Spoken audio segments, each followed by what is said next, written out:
From Hollywood, it's the George Burns and Gracie Allen Show.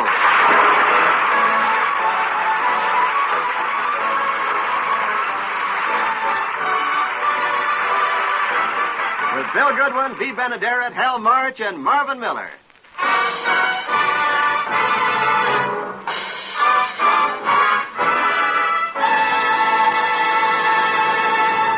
As we look in at the Burns home today, we find George talking to Gracie. Sounds simple, doesn't it? We'll try it sometime. You look worried, Gracie. What's the trouble? I think too much, George. I'm afraid my brain will wear out. Really? What do you think about? Everything. Oh, I'm way ahead of other people. Look at that girl who married Cary Grant. Everybody says, what a smart girl. Well? I thought of marrying Cary Grant years ago. You're thinking every minute. I come from a family of thinkers. Big thinkers. The biggest. My brother Willie is famous for thinking on his feet. He is, huh? Sure. When anyone asks him how much 2 and 2 are, he takes off his shoes and thinks on his feet. Yeah, that Willie's a bright kid. He must have gotten some high marks in school. Willie got the highest marks ever given by a teacher. Willie? Yes. They were on top of his head. She hit him with a ruler. That's a brother to be proud of. Yeah. Oh, and all my sisters are smart, too. Pearl, Bessie, Westinghouse, Hazel. But my sister... Gracie, Bessie... I've always wanted to ask you, how did Westinghouse get her name? Oh, well, when she came along, my mother really wanted a refrigerator.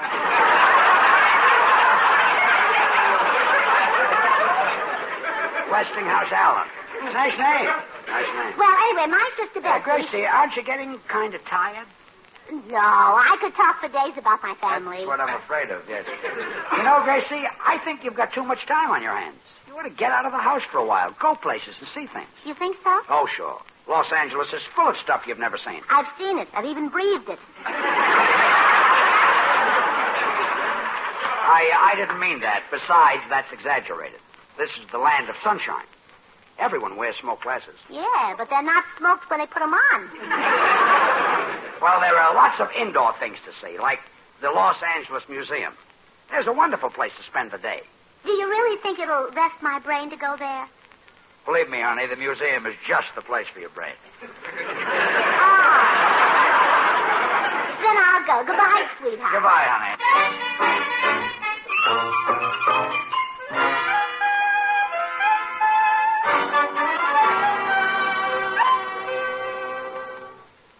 You know, this is not a new thing with Gracie. She's tried to stop thinking before, but she never knew when she succeeded. The last time she suffered a relapse and started thinking, I recommended the opera. I asked her if she'd like to see Il Trovatore, and she said she'd rather go some night when he wasn't sick. Anyway, I took her to see Carmen, which is a Spanish opera, only it was sung in Italian by an all-German cast. Fortunately, the program was printed in English, so at least it was possible not to understand it in my own language. The reason I took her to the opera is because she wanted to give her brain a rest. Personally, I love the opera because it's so believable. There was a 96-pound tenor, and he sings to a 350-pound soprano, I will take you in my arms and fly away with you. He's going to fly away with her. Unless this kid has got a rocket in his back pocket, he isn't even going to get her off the ground. You know, it surprised me the way I learned to appreciate opera immediately. I fell asleep in all the right places. Not an easy thing to do, you know, with all that hollering going on. I got my biggest kick watching the people sitting in the Diamond Horseshoe, the ones with the fancy opera glasses, you know, the popsicle type. You know, they come on a stick. I found out that they really don't look through those opera glasses. They just hold them so they can flash those big diamonds on their hands. Gracie's brother Willie was with us. He bent over to pick up his program and blinded them all with the seat of his blue serge pants. To tell you the truth, Willie wasn't really with us. He just came along for that last joke. Gracie loved the opera. After the first aria, when everybody yelled bravo, she said, let's go back to meet him, and I said, later. Then they played the Toreador song. Gracie says, George, that's the same music they used to play when we were in vaudeville. She says, and look, there's Sam Spivak, the acrobat. I said, where? She says, that big fat fella in the tight little pants. I says, Gracie, that's Lauritz Smelkior, and he's no acrobat. She says, how did he get in those pants?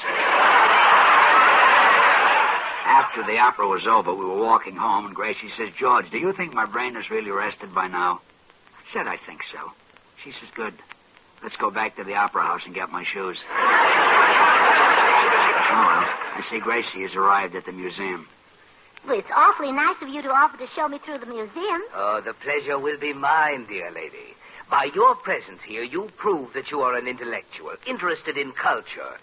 In this age of television, man strains his eyes watching the antics of puppets and buffoons, while the great art treasures of the ages stand here, gathering dust. You have given me renewed faith in the intelligence of the human race. Well, thank you. Together we shall explore the civilizations of the past. Shall we begin our tour with the ancient Greeks? No, they'll slow us down. Let's go alone.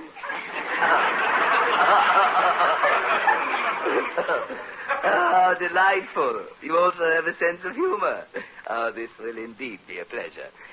Suppose we start here with the famous statue of Venus de Milo. Oh, that poor woman. Let's see what it says here on this pedestal. BC 470. Oh, that must be the license number of the car that hit her.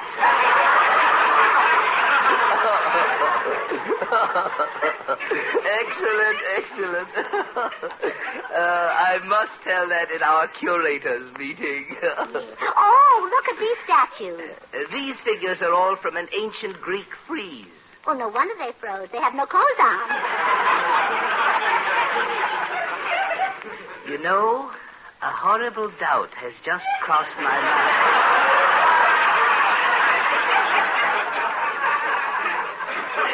I don't think you're kidding.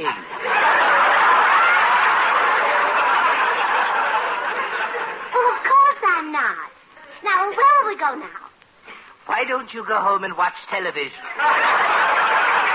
Oh, no, this is more fun. Now, what's in this next room here? Famous paintings, but I don't think you like them. Oh, yes, I would. Great artists just fascinate me. I love paintings. I have an original Botticelli I could show you. Oh, no, I want to see the pictures. Now, come along. Madam. Oh, here are the paintings. My, you have lots of them. What's this one? This is a copy of a masterpiece by Michelangelo. Oh, yes, I've heard of Michelangelo. He paints for Life magazine. The pictures which you saw in Life magazine were painted by Michelangelo over 400 years ago. Oh, I know how it is. Those magazines take forever to publish your thing. You know, I sent a story to Cosmopolitan once.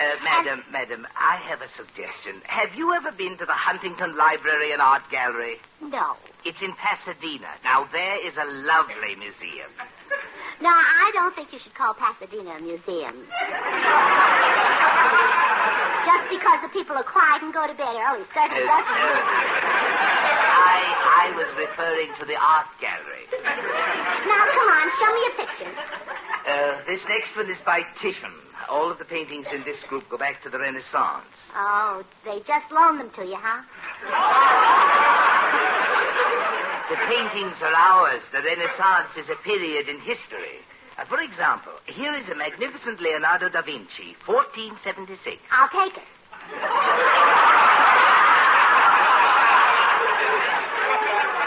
Give me strength. 1476 is the date the picture was painted, not the price. You could not purchase any original masterpiece for less than $100,000. Is that so? Well, there certainly is money in painting, isn't there? If you happen to be a genius, yes. Oh, I wonder if I'm a genius. You know, I bet I am. Madam, if you are a genius, I am Clark Gable. Well, marriage has certainly changed you.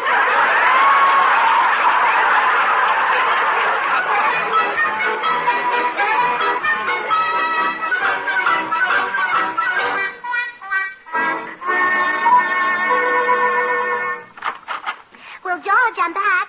So soon? Yes, and am I glad you sent me to that museum. Oh, put the things right in here, fellas. Okay, miss. Dump it here, Fred. What is all this? What is all this? What is all this? Thank you. What is all this? That's everything, miss. Thank you, boys. Goodbye. Yeah, goodbye. Now, what is all this? Oh, George, if you have something to say, I wish you'd say it. I'll try. What is all Because this? I have to get busy with my papers. That's why I bought all this equipment. Canvas, picture frames, paint, brushes. Now, what have you been trying to say? Nothing. Couldn't that have waited? So you've taken up painting? Mm-hmm. What are you going to paint? Masterpieces. They bring the most money. Now, for example, let's say I only turn out one masterpiece a day. And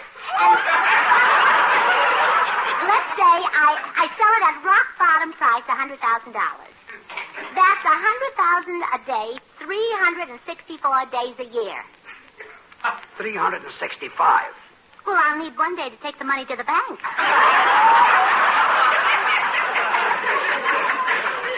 Gracie, before you can paint a masterpiece, you have to be a master, a genius.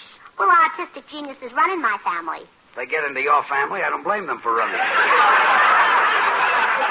My Uncle Charlie used to draw pictures of Lincoln and Washington, and they were so good you couldn't tell his drawings from real money. You know, he'd be famous, but he gave it up to play baseball. Where did he play baseball? Sing Sing. If he was so clever, how come he got caught? Well, he was so proud of his work, he signed his name to it. Well, I'm glad they put him away. Oh, not for long, though. He painted a picture of an open door on the prison wall. So? So while the guards were trying to close it, my uncle walked out the front gate.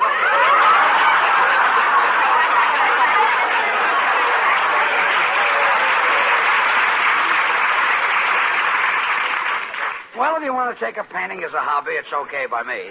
Maybe it'll keep you busy.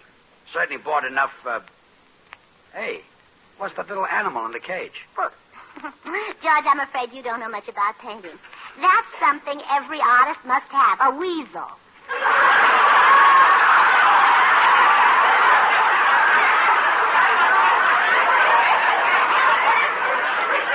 A weasel? Oh, and did I have trouble finding one? No wonder great painters are scarce. There aren't enough weasels to go around. Honey, you misunderstood somebody. Painters don't use a weasel. They use an easel. Oh? A male weasel, huh? An easel holds the picture while you're painting it. Oh, what a clever little animal. Oh, but you could do it. You're as strong as a weasel. I'm stronger than a weasel. Much stronger. Oh, Well, a weasel isn't so bad. Could be worse. Come to think of it, it has been. I remember when Gracie wanted to be a ballet dancer, and they told her at school she'd have to have a pair of strong calves. She had fresh milk for a week. It was handy, but you know how you get too much of a good thing. Well, Gracie's now in the painting business. She came home with $200 worth of artist material and was painting everything in sight. Finally, I put my foot down. I got red toenails. You know, at one point I thought she was going to give up the whole thing. That was when she laid down her brush and said, George, I'm kind of discouraged. "What's the trouble, Gracie?" Well, I've been painting for 2 hours now, and I still haven't turned out a masterpiece. Well, you're just a slow starter, that's all. Of course, I've had some bad luck. First of all, I'm getting no cooperation whatever from that weasel. I forgot to take it back to the pet shop. Well, you said he'd hold the picture for me. But the minute I let him out of the cage, he ran under the house. I didn't say that. I crawled in after him, but I finally had to give it up. It's too dark to paint under there. That would even slow down Rembrandt. And I'm having trouble mixing the paint, too. I got a bucket and mixed all the colors together in it. What color did you get? Aluminum. That's the only color buckets they had.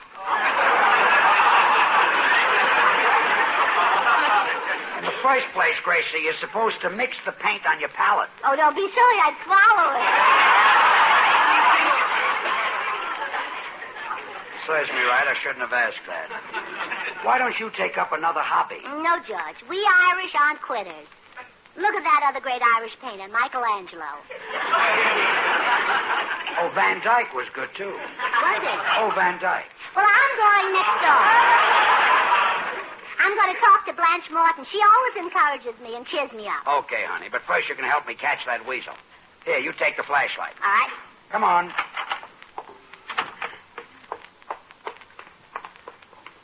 There we are.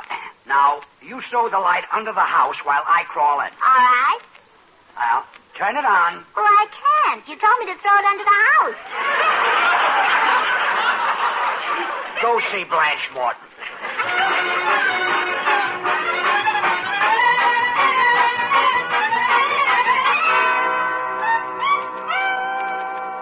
I think painting is a wonderful idea, Gracie. I'm for you. Oh, thank you, Blanche. Lots of entertainment stars go in for art. Linda Darnell, Claudette Colbert, a lot of them. Oh? Linda did a beautiful portrait of her husband.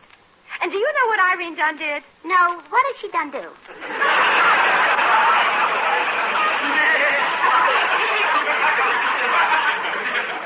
She done painted a picture. Oh, I wish I could. But I've had nothing but trouble.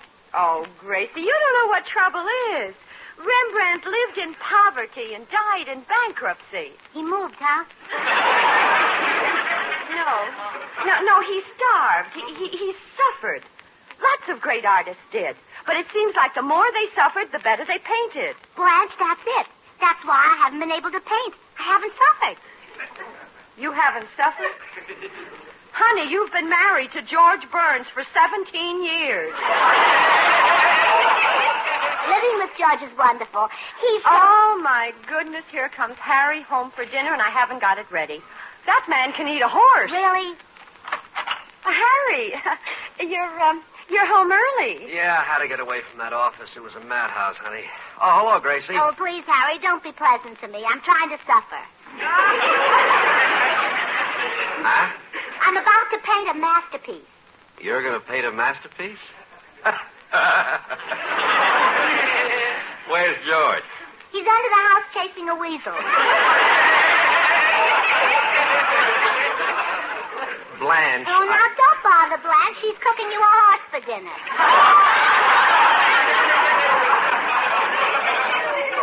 Well, back to the office. Wait, Harry. Well, I'll run along, Blanche. Bye. Why couldn't we live next door to something restful? Like a boiler factory. Don't get upset, dear. Gracie's taken up a new hobby, painting. And she thinks you have to suffer to be a painter. George is the one who should be a painter. You have no idea what he takes from Gracie. No, but it must be quite a tidy sum. Why don't you stop with that? George could be a success without Gracie. Yeah, like Edgar Bergen could without McCarthy. Now, that's a real silly comparison. Bergen works with a dummy, and George...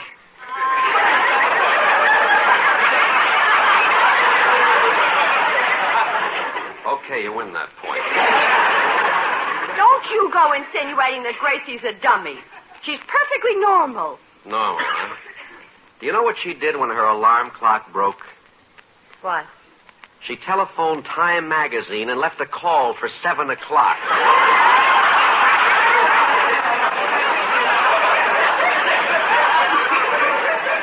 I rest my case. Now, how about dinner?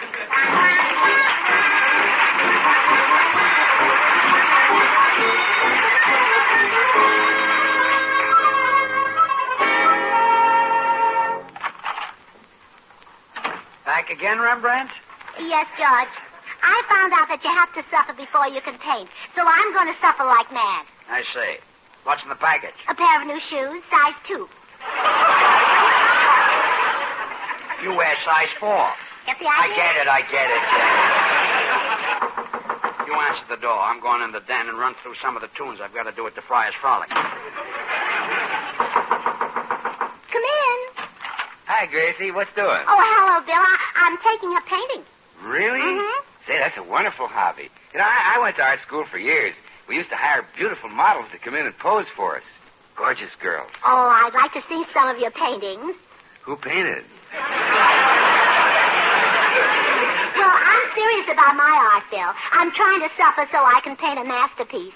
But it's almost impossible to suffer around here. It is? Well, sure, I'll open the door to the den and show you why. And if I call her Buttercup, the dandelions will eat her up. The wire ring and change your name.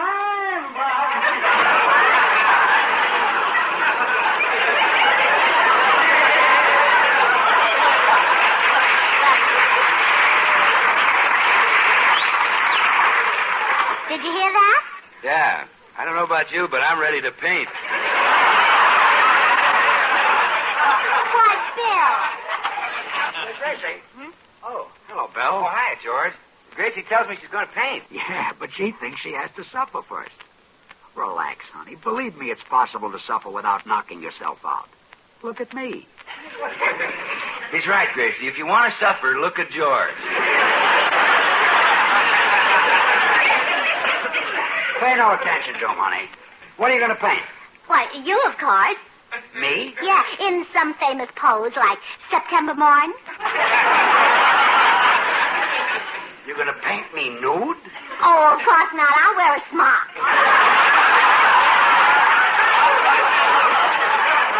Otherwise, I won't have a pocket for my brushes. Oh, yes. Paint me as I am and let's get started. Now, be patient, George. It's almost finished. Just a few more strokes of the brush. I'm dying to see it. Well, it's truly a masterpiece. I'm so glad I bought these tight shoes. Does it look like me? Look like you. Well, it's so good, I can hardly tell you apart. Are you tired, dear? A little. Why don't you answer me? Just did. How do you like that? I was talking to the picture. We look so much alike, huh? Yes, yeah. You know how your nose is right in the middle of your face? Yeah. Well, it's the same way here. Well, it's a nice place to put it.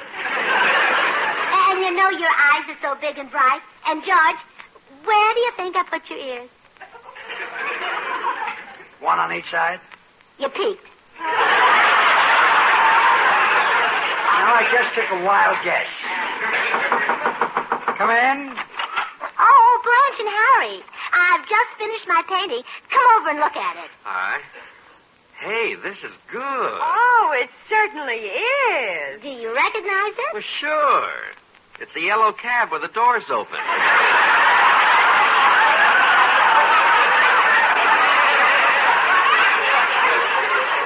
Harry, don't be ridiculous. Whoever saw a yellow cab with two bloodshot headlights? And a radish hanging between them. George, are you going to sit there and let these people say things like that about you? George, this is a picture of you? Yes, Harry. Oh. Oh, well, George, we didn't know that. Didn't know that. We owe you an apology. Apology, we owe you. But it's a wonderful likeness. The only difference between this picture and you is that the radish on your face is lost. Goodbye, Harry. Come on, Blanche.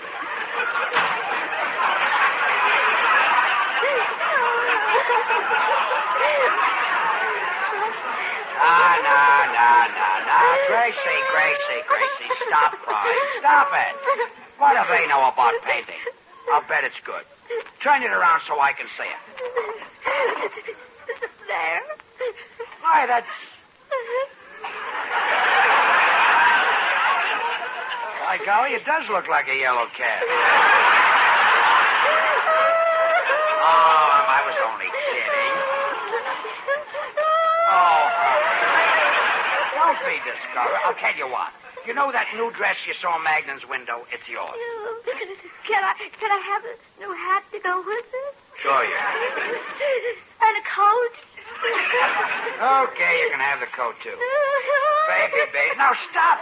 Forget the painting. We'll burn it. Well, Dad, it's beautiful. It's a masterpiece.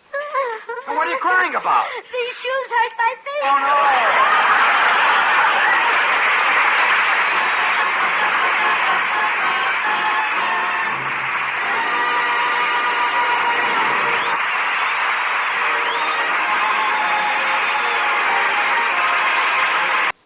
Oh, now, darling, I know you've had a bad day, but I'll make it up to you.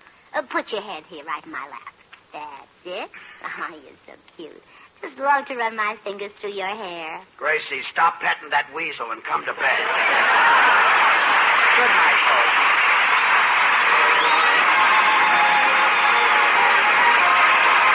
folks. Yes, it's the Amadant Show, transcribed in Hollywood and starring George Burns and Gracie Allen.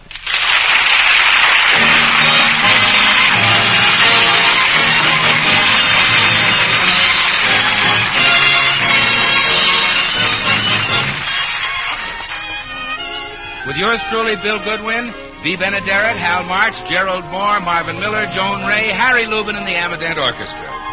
For healthy laughter, it's George and Gracie.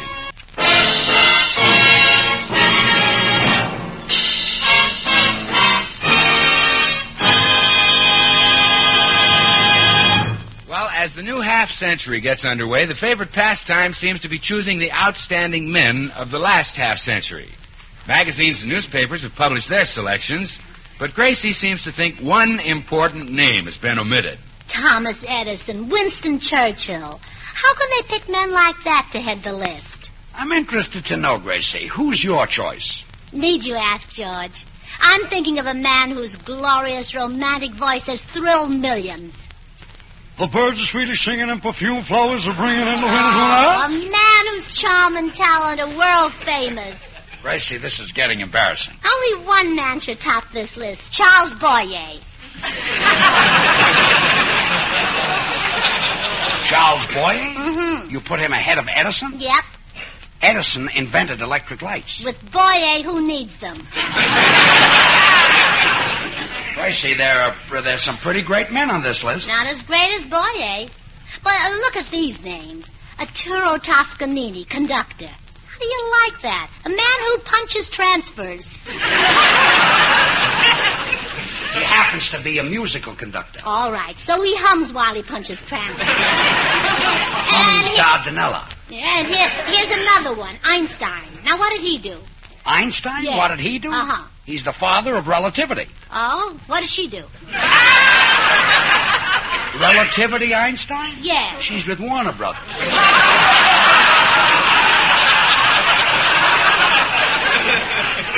You know, Gracie, for a minute there, instead of Boyer, I thought that you thought that I belonged on that list of great men. Oh, wait, you see, George, you're my husband, and I don't think of you as a man.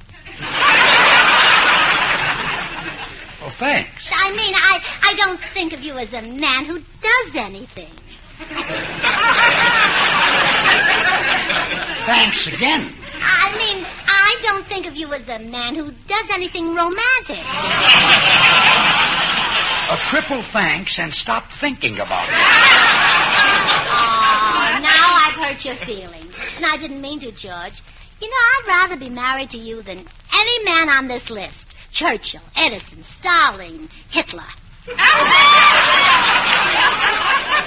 You have just earned my fourth thank you.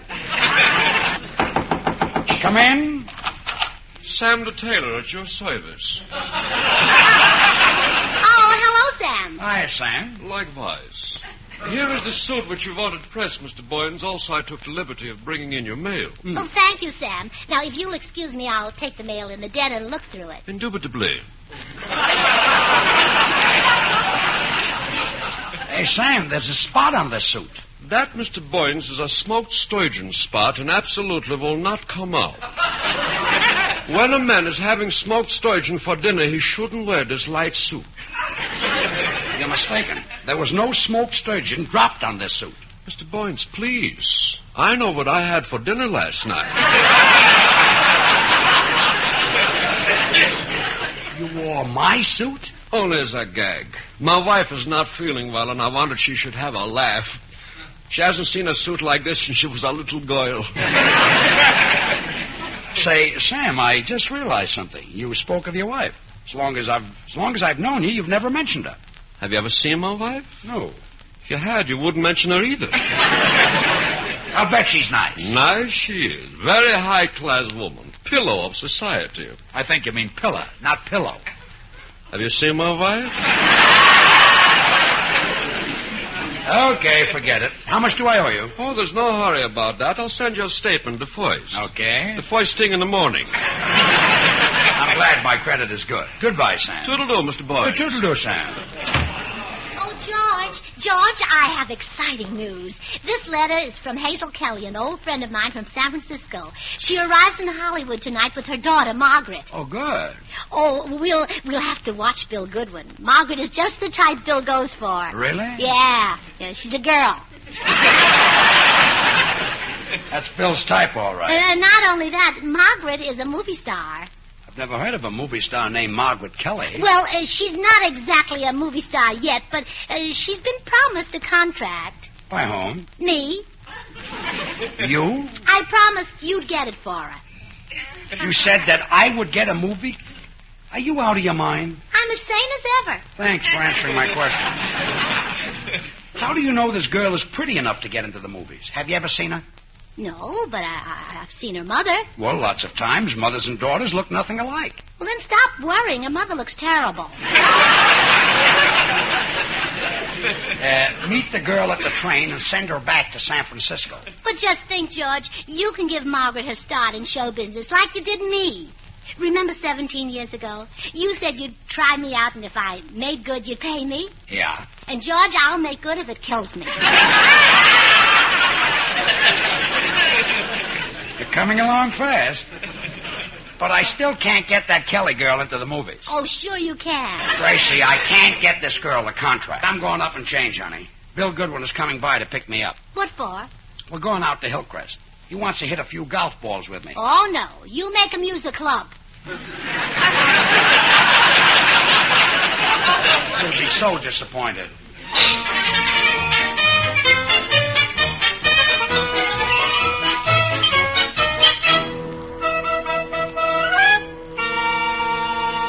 Come on, George, let's get going. Sorry to keep you waiting, Bill. I had a session with Gracie. Oh, no wonder you're looking low. Well, I got a joke that'll cheer you up, George. Did you hear about the Australian who got a new boomerang for Christmas? No. He went crazy trying to throw the old one away. That's a good joke, Bill. That's a very, very funny joke. You liked it, huh? Yeah. How about a raise? Gosh, it's been a funny joke for years. I'm dead. Yes. I'll tell you what, Bill. If you beat me at golf today, I'll give you a raise. No strokes, no handicaps? No strokes, no handicaps. The man with the lowest score wins. It's a deal. Okay, I'll play 9 holes and you play 18. You know something? I can still win.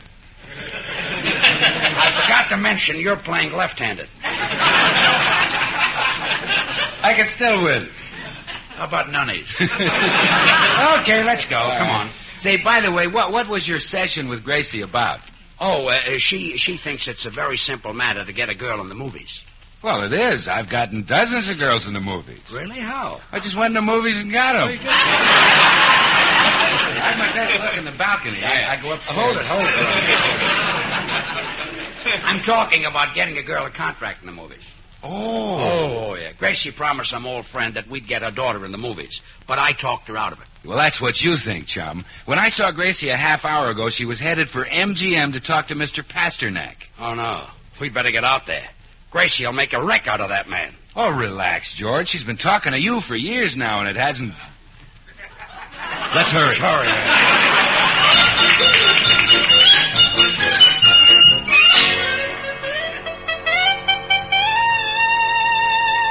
Mr. Pasternak will see you now, Miss Allen. Oh, thank you.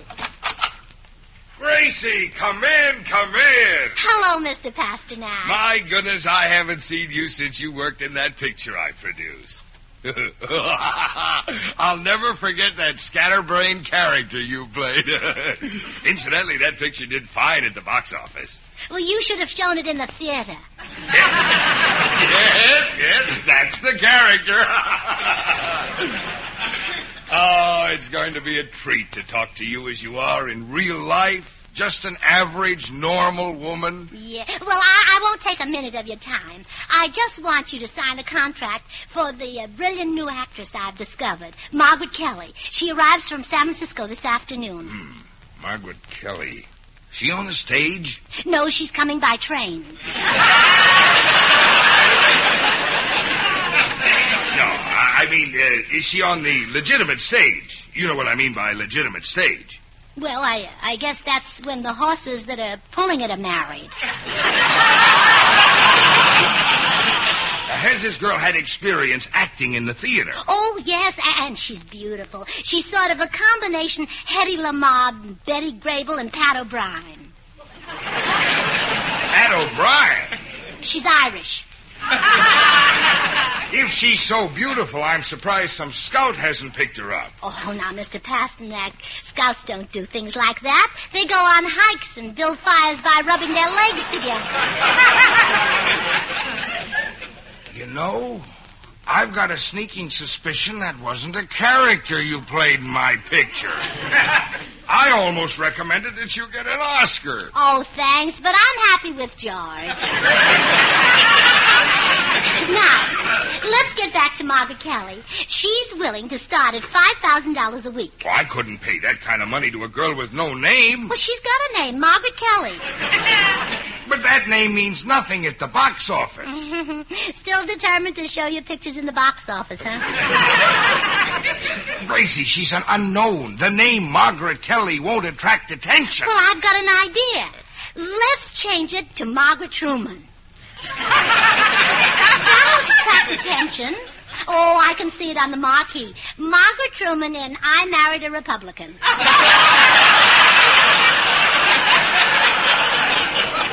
Mr. Pasternak, sign the contract. Absolutely not.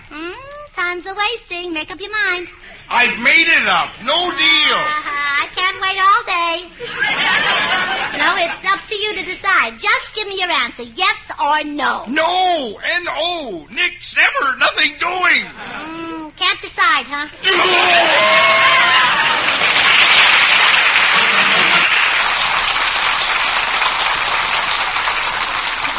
You see, Gracie? I told you we couldn't make Margaret Kelly a movie star. And you practically wrecked MGM. Mr. Pasternak is in bed with 2 doctors. Really? You're letting that go by? In bed with 2 doctors.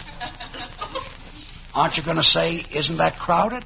Oh, don't be silly. Of course not. Well, good. Maybe for once we can have an intelligent conversation.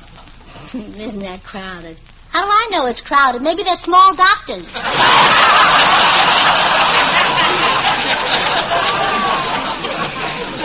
I'm a dreamer. Well, anyway, I hope this has taught you that it's impossible to get an unknown girl into the movies. Well, it certainly has, George. To get into the movies, a girl has to be famous before she ever arrives in Hollywood. Of course. So I've got some brilliant publicity ideas for Margaret Kelly. Now, for example, I'm saying that Jimmy Stewart and Cary Grant are fighting over her. And I'm giving that story to Luella Parsons and Hedda Hopper. Honey, you can't do that. They just got married. Oh, go on. Luella and Hedda aren't even good friends. I mean, Stewart and Grant just got married. Well, they'll certainly make a beautiful couple. Gracie, is there any way to stop this girl from getting here? No, and besides, some of my publicity ideas won't work until Margaret arrives. Like having a baby and posing Hold it. You want her to have a baby? Well, that got Rita Hayworth lots of publicity. Now, you'll have to excuse me, George. I've got millions of things to do. I'm going next door and borrow Harry Morton's bearskin rug and his gun. What for? Publicity pictures. I'm going to have Margaret lying on a bearskin rug in a slinky evening gown, and I've hired a man to stand beside her as a love-crazed admirer and shoot himself. You hired a stuntman? No, he's full-grown. Oh, a tall fellow.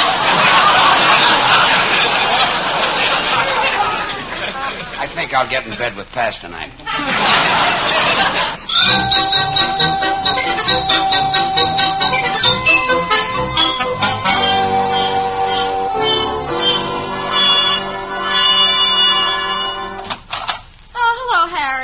Hard day at the office? Brutal. Dinner ready? Well, Hey, where's the bearskin rug? Gracie borrowed it to use in a picture. She probably lost George's baby picture and wants to pose him like that again. Ew, what a repulsive thought. No, she's using the bearskin rug for publicity pictures to help the daughter of an old friend get into the movies. She wanted your gun, too, but I didn't let her have it. Why not? She doesn't know anything about guns. She could blow her brains out. Blanche, nobody can hit a target that small.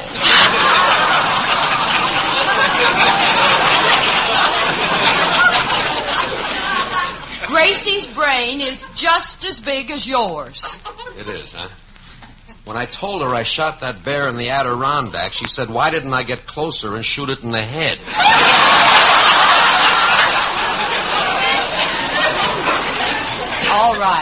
All right, so she doesn't know from mountains. But she's sweet and kind. Always going out on a limb to help somebody. Wonder who'd go out on a limb for her. A squirrel. Now look. You make one more crack about Gracie, and that tooth hanging from your watch chain will be your own. All right. I suppose this girl she's getting into pictures will move in with George and Gracie, making our life even more hectic. Well, she was going to, but I suggested that Gracie rent a little place for her. So she's gone over to Henning's real estate office. Poor Henning. He went through the whole war without a scratch, and now this has to happen.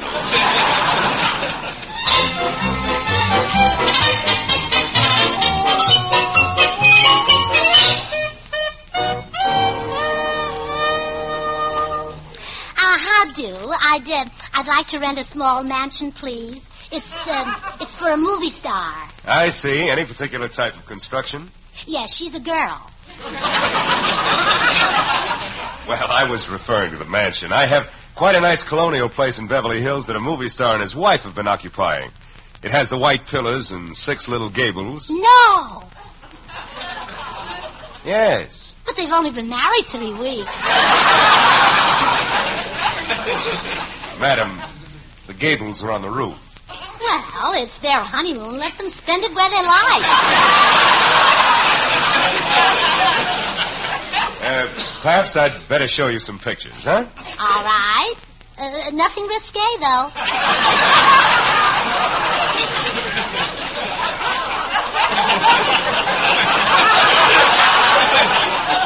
Pictures of houses. Here we are. Now look through these. Mm-hmm. Here's a nice one. Oh, I'm sorry, really. But this house is in escrow. Is that far from Hollywood?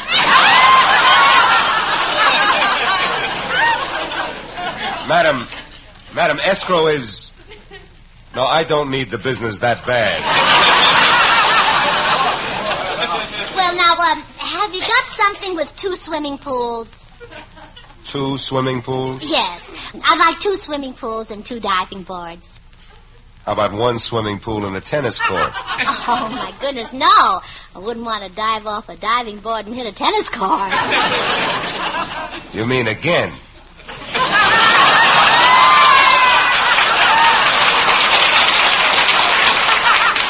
What was that? Nothing. But I have no houses with 2 pools. Oh? I suggest an apartment. Oh, all right. I can rent her a bachelor for $100 a month. Oh, no thanks. I got a Bill Goodwin for nothing. Now, show me some apartments.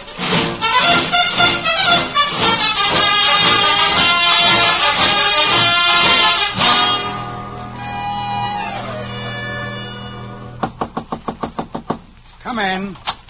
Hi, George. Has the glamour girl arrived yet? Not yet, Bill. Hey, you're really slicked up. Tuxedo and everything. Yeah. Gracie appointed me official escort for this San Francisco doll. You know, Hollywood is full of wolves, and old Bill is going to protect her. Who's going to protect her from old Bill?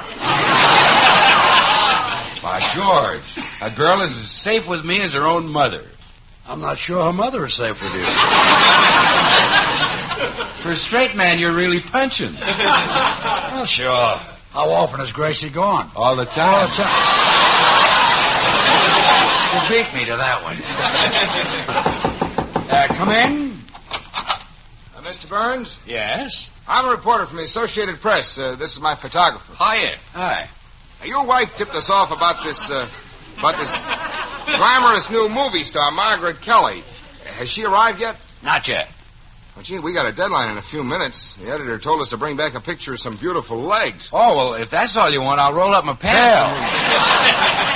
Look, fellas, this girl should arrive any minute. Go into the den and help yourself to the scotch. Okay, thanks. Come on, Joe. Right.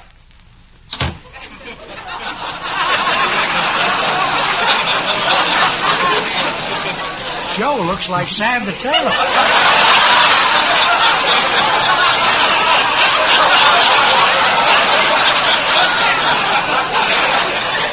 Gosh, George, I wish Margaret would hurry up and get here. We're really going to do the town tonight, you know. Ciro's, Macombo, Romanoff's. The sky's the limit. That'll cost money. Yeah, I hope the kid is loaded. When you date a girl, she pays, huh? What's your contribution? Well, if I like her and she's a nice date, at the end of the evening, I give her a little squeeze. Well, George, everything... Oh, hello, Bill. Hi, Gracie. Oh, you look nice. Margaret will be thrilled. Well, thank you. This tuxedo was the best I could do. My tails are at the cleaners. Well, I'm glad you didn't wear one. She'll find out you're a wolf soon enough. What have you got in that bakery box, Gracie? Well, I understand the newspapers will want Margaret to pose for cheesecake pictures, so I bought a cheesecake. Hey, look, Mr. Burns, we got a deadline if this Kelly girl doesn't... Oh, is this her? Oh, no. I'm Mrs. Burns. I discovered Miss Kelly. Oh, good. Yeah, then you can give us a story on her. Oh, all right. She's, What's that I smell? Oh, that's Johnny Walker. Well, he's been drinking.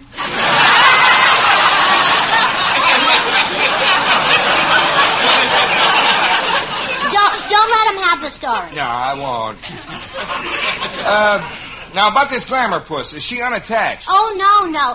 The foot bone's connected to the leg bone. And the leg bone's connected to the thigh bone. And the thigh... Gracie, he means is she married? No, she's single. Oh, single. Has she made any pictures? Oh, well, not in this country. In Europe, huh? Yes, she made pictures for one of the biggest men there. Rank? No, they were very good. Is she from European parentage? I beg your pardon? What are her parents? One's a man and one's a woman. Hey, Gracie, a car just drove up the driveway. Oh, can you see anybody? No, just the headlights. Well, that must be Margaret. Get your cameras ready, boys. George, help me spread out this bearskin rug. Okay. Now, I want a picture of Margaret in a sophisticated pose, lying on the bearskin with a rose between her teeth. Nibbling a bonbon and sipping a cocktail while she smokes a cigarette in this long holder. And, Bill, you can be kissing her. How do I fight my way through all that stuff? It's going to be a little crowded. Oh, there she is. Now, ready, everybody. Come in. Hello, is this where Mrs. Burns lives? Yes, I'm Mrs. Burns. This is the right house, Mommy. Little girl, what's your name? Margaret Kelly.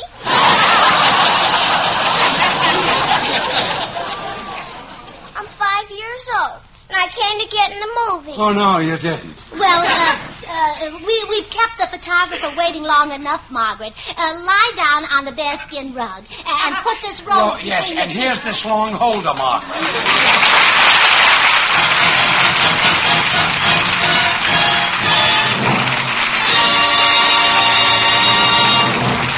Oh, now stop grumbling and go to sleep, George. It's after midnight. Gracie, this house is too small for 4 people. Margaret and her mother can't stay here. Oh, I found room for everybody. Now go to sleep. You'll need the rest. Okay. Turn off the light. You know, I hate it, George. You look so cute sleeping there on the bearskin rug. Good night.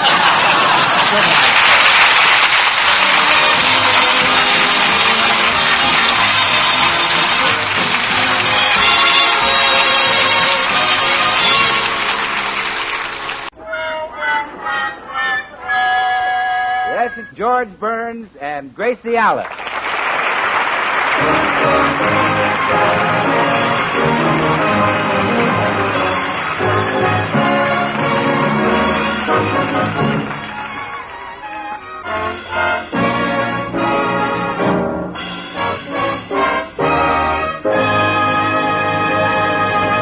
Well, it seems that Gracie went to the beauty shop this morning and hasn't returned yet. Sugarthroat, alone in the house, is engaged in his favorite pastime. Guess what?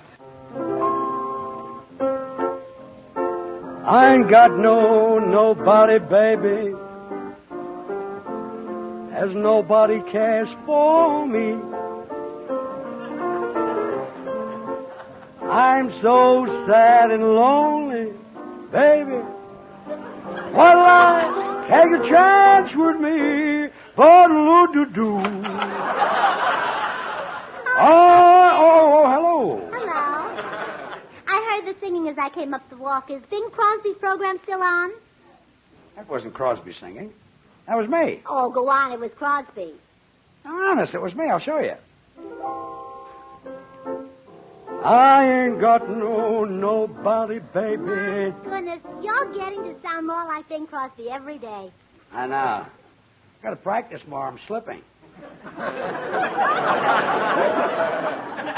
Where have you been all morning? At the beauty shop with Blanche Martin. Oh, George, she was telling me about the night she married Harry. He was so innocent and naive. What happened? Well, wait till I tell you. Yeah? He sure wasn't as smart as you were. Tell me fast. What did he do? He paid for the marriage license.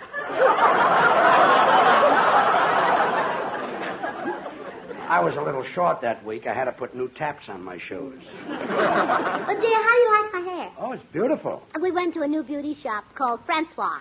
Sounds classy. Oh, it is. When you walk in, Francois bows and kisses your hand, and then he takes you to a booth and personally creates a hairstyle just for you. I'll bet Francois expects plenty in return for all this service. Well, sure. When I left there, stood Francois with his hand out. Naturally. So what could I do? I kissed it. You kissed it? Mm-hmm. Francois looked surprised. I guess most American women don't know what to do. Yeah, but they can't make him too continental for you, kid. You know, I ran into lots of friends at the beauty shop. Mary Livingston was there getting a dye job, and hold it, Gracie. You shouldn't tell things like that. I'm sure Mary wouldn't want her friends to find out. Well, they know about it. Does Jack Benny know? Well, he ought to. It was his hair.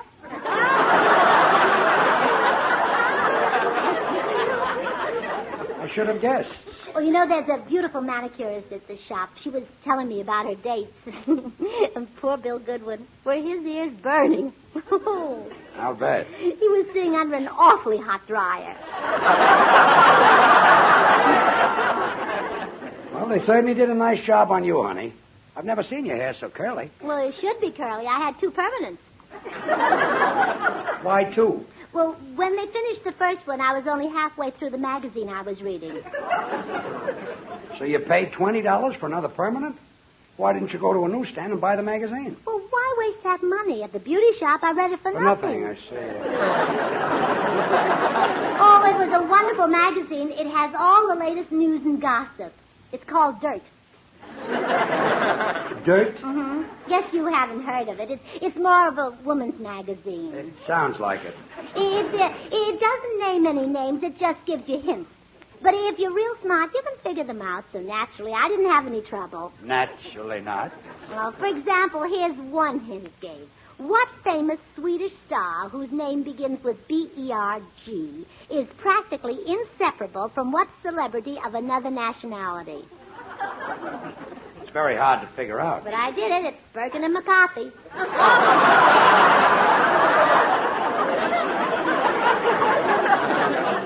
You're too smart for him, honey. Mm-hmm. Look, from now on, do your reading at the public library.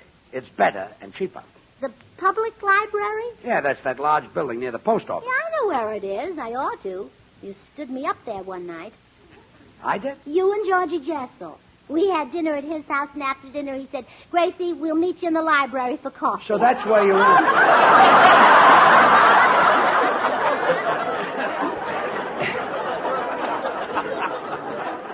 Waited and waited. I know you did. I did, too. I didn't know what happened to you. Gracie, the public library is strictly a place where they keep books, and I wish you'd start reading them. That's the best way in the world to improve your mind. All right, George. After I've had something to eat and change my clothes, I'll go over there. But just between you and me, do you think my mind can stand improvement? I wouldn't even wait to change clothes. I'd go now.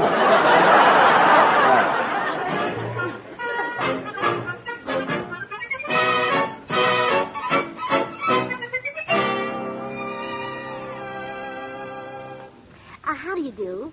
Are you the librarian? Yes, I am. May I help you? Well, I'd like to read a book, please. You better call a plumber. I hear steam escaping. It's not the plumbing. It's those people at the tables. Oh, well, then you better call a doctor. We'll have to make our voices lower. All right, let's sit down. They must be reading hot books. Let's step back here where we won't disturb them. All right. Now we can speak up. So you'd like to read a book? Anything in particular? No, whatever is popular with other women.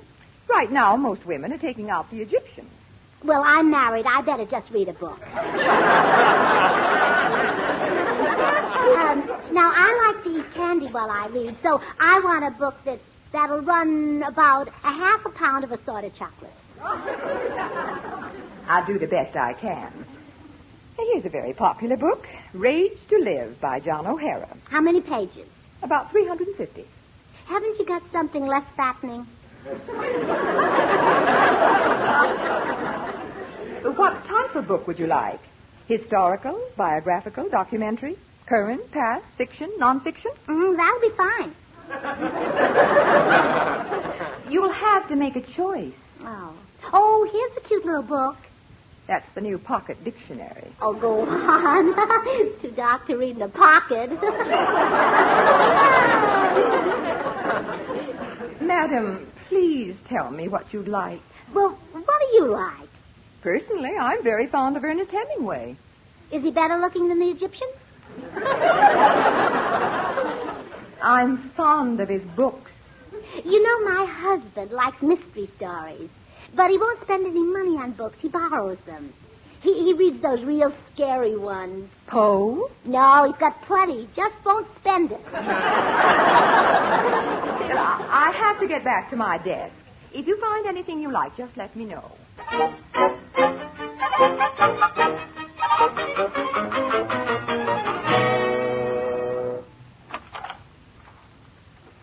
Back from the library so soon, Gracie? Mm-hmm. And here's the book I got. Let's see it. How to Stop Worrying and Start Living by Dale Carnegie. Say, this is a good book. Oh, the librarian suggested it, huh? No, I picked it out myself. Gracie, I can't believe it. Well, I did. Darling, I'm proud of you. This is a wonderful book. Sure, the color matches my new hat. In other words, you don't care what's between the covers. Well, of course I care what's between the covers. I'm crazy about you, George.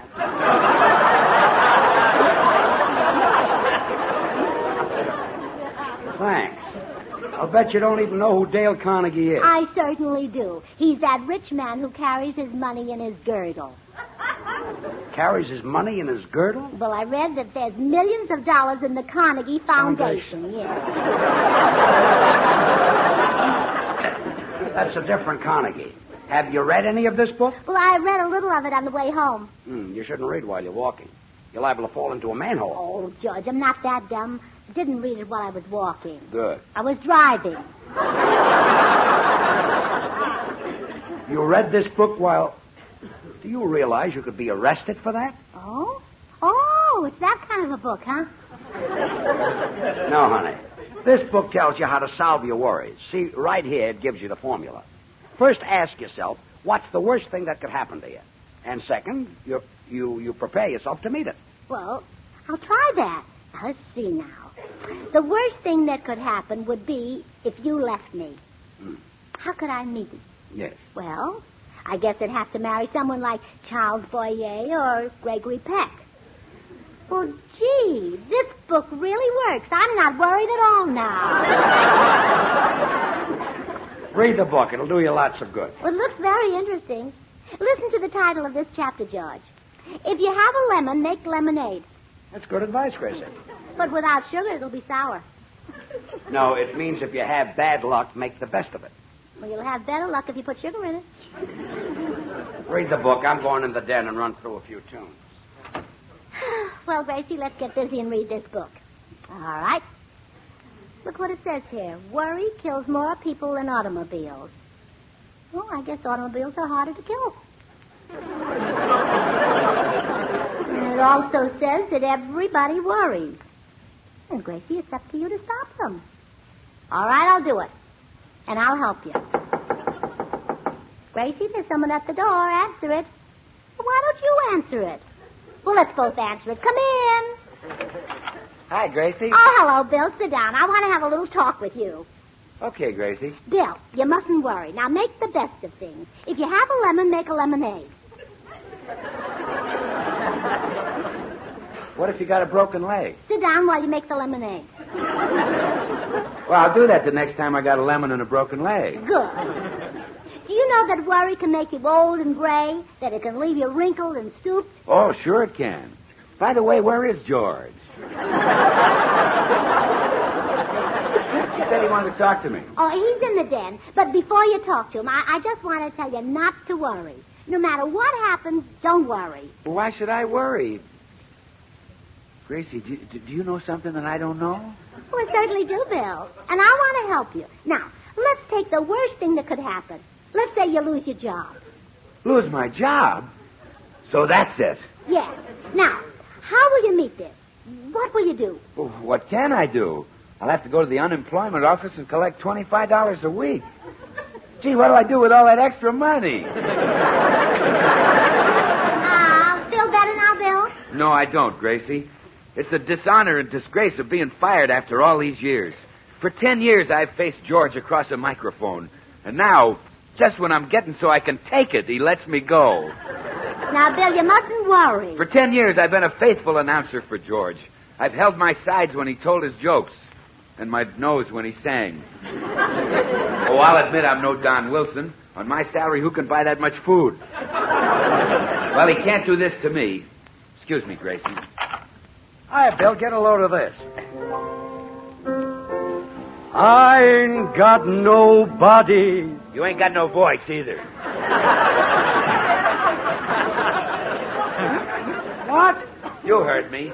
You sound like a goat that swallowed a tin can with the lid open. Bill, this is the boss you're talking to. Not anymore. I quit. Goodbye. What in the world got into him? I never saw him so mad before in my life. George, what happened? Bill Goodwin just quit. I can't understand it. It's got me worried. Well, it looks like I got this book just in time.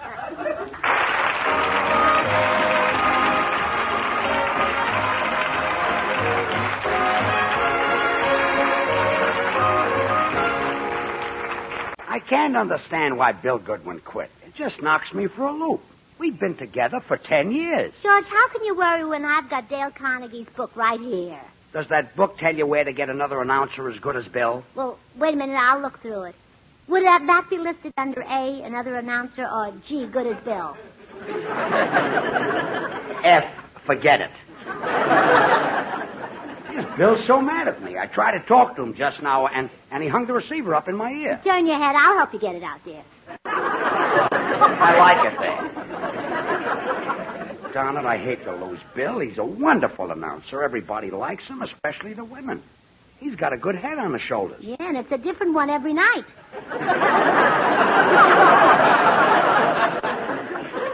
What could he be sore about? George, Mr. Carnegie's book says that you shouldn't worry about something that's already done. Chapter 11 says, don't try to saw sawdust. I'll remember that. Of course, that's not a new idea. I've had that in my head for years. Look, why don't you take the book and go into the other room? But, George, it can help you. You know, I'll bet Dale Carnegie got the idea for this book from my family. My family just never worry. And they had something to worry about. Well, sure. My brother Willie had a frozen foot, but he didn't worry. Willie, he was the door-to-door salesman, wasn't Yes, that's how he froze his foot. he? What's that? Oh, that's how he froze his foot. How? Force of habit. Force of habit? Yeah, every time he opened the refrigerator, he stuck his foot in In the the door. Gracie, even after that story, I'm still worried about Bill. Of course, the one who really never worried was my Uncle Charlie. Would you like to hear about my Uncle Charlie? He was a bookkeeper, but he never worried. He used to say, worry today and gone tomorrow because it's a long road that has no turning when you burn your bridges behind you and tomorrow may bring another day. I can't wait to sign up Uncle Charlie. Is he still a bookkeeper? No, they fired him. He talked too much. Maybe I ought to offer Bill a raise. You're still worried, huh? I am. Now, you take my sister Bessie. No, thanks. Bessie never worried. She was all set to elope with a man, but his ladder wouldn't reach the 3rd floor. So the man eloped with a girl on the 2nd floor. But that didn't worry Bessie. No, she just fell in love with a man who had a taller ladder. Look, Don't Gracie. be like Bessie. Don't worry. Yes, I'll just find an announcer with a taller ladder. Have I straightened you out, dear? Like a board. Where are you going? Over to Bill Goodwin's apartment. Maybe I can reason with him. Do you want to take this book with you? No, thanks. Well, if you have any trouble, just think of my family. They had something, George. Something different. I know, I married her. See you later, dear.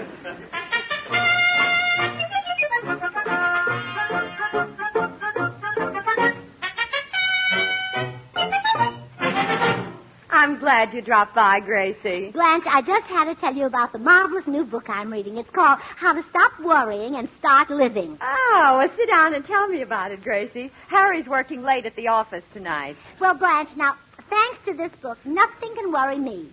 Now, let's say, for instance, that George was working late tonight. And let's say that he had a beautiful blonde secretary like Harry. Well, that wouldn't worry me for 1 minute. Do you really think Harry's secretary's beautiful? Terrific. But as I was saying, Well, she does have a nice figure. Well, she just happens to have the kind of a figure that men like. You know, gorgeous. But as I was saying, And Harry's alone with her right now, probably chasing her around the desk. Well, if it were George chasing her, I wouldn't worry at all. Neither would I, but my husband can catch her.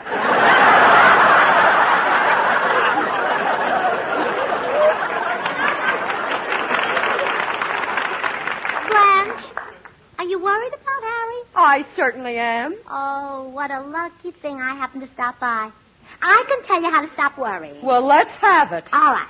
Now, just think of the worst thing that can happen. Harry runs away with the blonde. Now, feel better? No. Blanche, you're fighting me. Gracie, I've been married to that man for 22 years, and now he wants to leave me for a blonde. He's tired of me. Oh, well, don't worry about it. In another 22 years, he'll get tired of the blonde and come back to you. So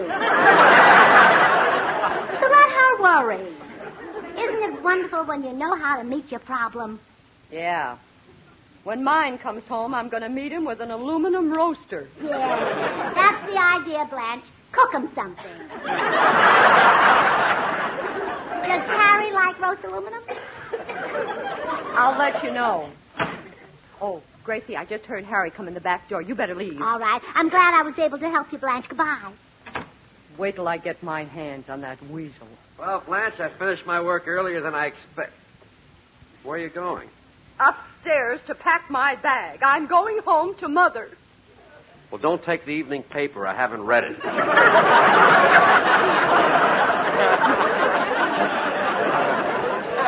You beast. Telling me you were working at the office. I was, but it didn't take me long. I caught up early. She couldn't run fast tonight, huh? Who couldn't? That blonde secretary. You worm. When I was a blonde, you said you liked brunettes. Blanche, are you kidding? That blonde secretary hasn't been with me for 3 months. She married the accountant. Really? Sure. But Gracie said Oh, so Gracie was here. I should have known. that...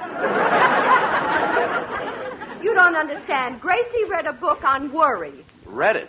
That woman wrote it. I tell you, Blanche, she's going to drive me crazy. Oh, she is not. She's already got that poor vegetable man talking to himself. When he asked her to buy an eggplant, she wanted to know how many hens were working in it.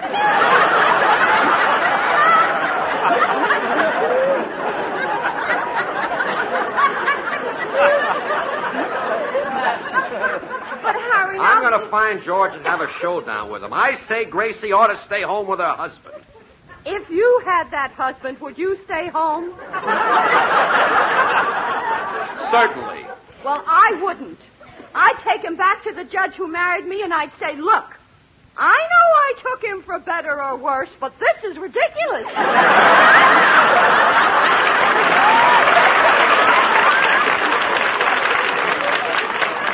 I'll see you later. I'm going to find George.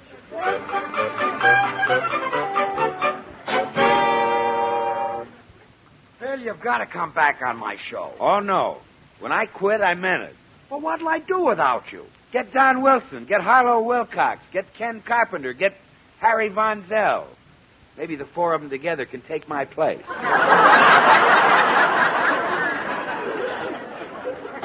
Now, suppose you tell me why you quit. Well, Gracie said you were going to fire me. Gracie said that? Well, yeah. She said, don't worry, if George fires you... Wait a minute. That book on worry. I'm beginning to understand now. Come in. Listen, George, are you going to keep your wife at home, or am I going to flatten your nose? Oh, just a minute, Harry. I won't take that from any man. No? No. I'm going to keep my wife at home.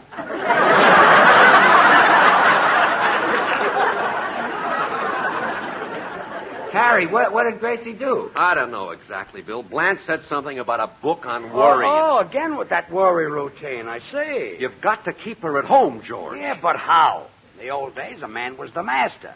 He could lock his wife up. Wish I'd have been married 100 years ago. Why weren't you? Couldn't you find a pretty girl? I take back the raise. Wait a minute. I think I've got an idea. I'll give Gracie a dose of her own medicine. You mean worrier? Yeah, I'll teach her a lesson. Do you want us to help you? Oh, no, Bill. Thanks. I know how to worry her. I'm married to her. Well, that ought to do it if anything will. So long, fellas.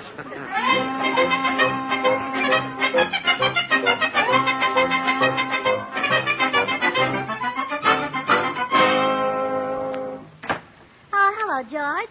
I just finished the last chapter of this book. Oh, good. Sit down, Gracie. I've got some news for you. I just came from the doctor's office. Really? Yeah. He examined me for insurance. Oh, did he find any? You don't understand, Gracie. I went to the doctor to have a physical examination. Oh, why did you do that? To take out an annuity. Will that leave much of a scar? An annuity is an insurance policy. Oh, good heavens. When did you swallow I didn't that? swallow any. I want to buy some more insurance. Oh. But the doctor turned me down. Why? Bad heart. Then go to a doctor who's got a good heart. George, you worry too much. You ought to read this book. Well, that takes care of the doctor. I'm in love with a woman. What? Yeah. She's young. Seductive woman with a beautiful face and a gorgeous figure. Oh, George, you scared me for a minute. I thought it wasn't me.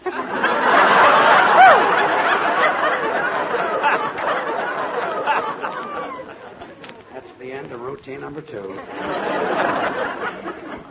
Remember that $5,000 we saved up and I bought some stock with it? Oh, sure, I remember that. Well, the stock collapsed and our $5,000 is gone.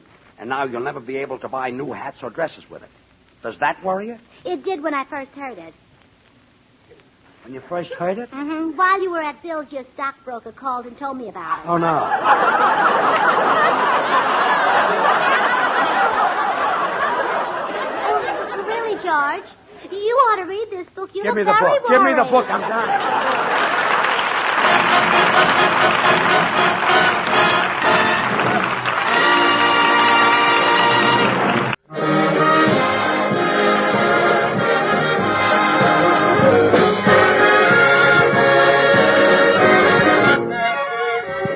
it's the Amadent Show, transcribed in Hollywood and starring George Burns and Gracie Allen. With our special guest, Al Jolson, yours truly, Bill Goodwin, V. Benaderet, Hal March, Harry Lubin, and the Amadent Orchestra. For healthy laughter, it's George and Gracie.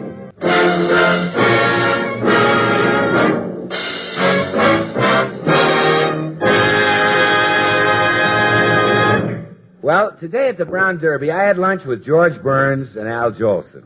Now, most guys would be very nervous in such big league company, but not Burns and Jolson. They took me right in stride. Anyway, before Jolson arrived, George was telling me some anecdotes about him. I'll say this for Jolson, Bill. He's the greatest entertainer in show business. And it's not just my opinion. No? No. It's also Jolson's. Do you mean that he's a little on the sugar-cured, hickory-smoked side? Is he? There's 1,000 articles written about that guy every day. Last week, there was a write-up about him in the Boise, Idaho paper. So far, he has shown it to me 10 times. Holy smoke. And for dough, he won't be at the table 1 minute before he switches the conversation to Boise, Idaho, and whips out that clipping again. Ixnay, here he comes. Oh, yeah. Oh, hello, George. Sorry I'm late.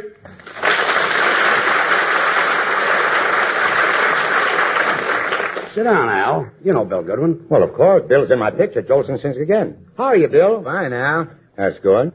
Speaking of Boise, Idaho... What did I tell you? I've got a clipping here. Al, nobody was speaking of Boise, Idaho. Bill, look, at my age, who's got time to make continuity? I'm no youngster anymore. I'm almost as old as George. Burns or Washington?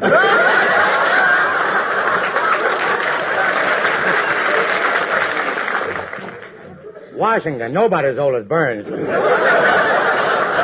But this Look, article... Joey, we came here to eat. We're hungry. You wouldn't be interested in this clipping? The only thing I'm interested in right now is a pickle. Say, George, What? Look, explain something to me, will you? I've been on the Bing Crosby show, Edgar Bergen, Jack Benny, many others, too. How come you never asked me to be on your show? Don't you like me? I love you. But who can afford your price? Look, I don't have any price. I do these things because I like to. For example, when I'm on the Crosby show, Bing just gives me whatever loose change he happens to have in his pocket. Now, the last time I was on it, it came to $18,000. Well, that's better than laying off. Sure. Wow, imagine having $18,000 in his pocket. I thought Bing was naturally bow-legged. I'll tell you what, George. We're such good friends. I'll be on your program. Won't cost you a penny. I'll do it for Amadent. That's wonderful. How many tubes? Tubes. I want the company. The company? Al, you expect George to give you the business? No. That's what I'm giving him. Sorry, Al, no deal. Now, let's eat. Oh, waiter. Waiter.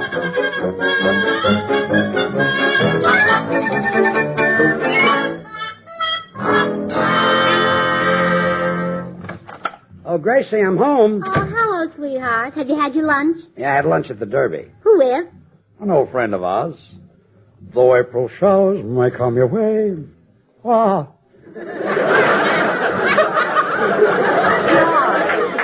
You've been eating pickles again. I'm imitating the fella I had lunch with. They bring the flowers that bloom in my home. What does he do for a living?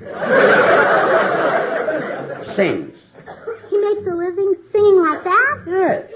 And when it's raining, I have no regrets.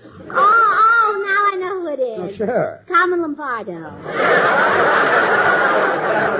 Gracie, I'm doing Al Jolson. Oh. I had lunch with him, and you know me.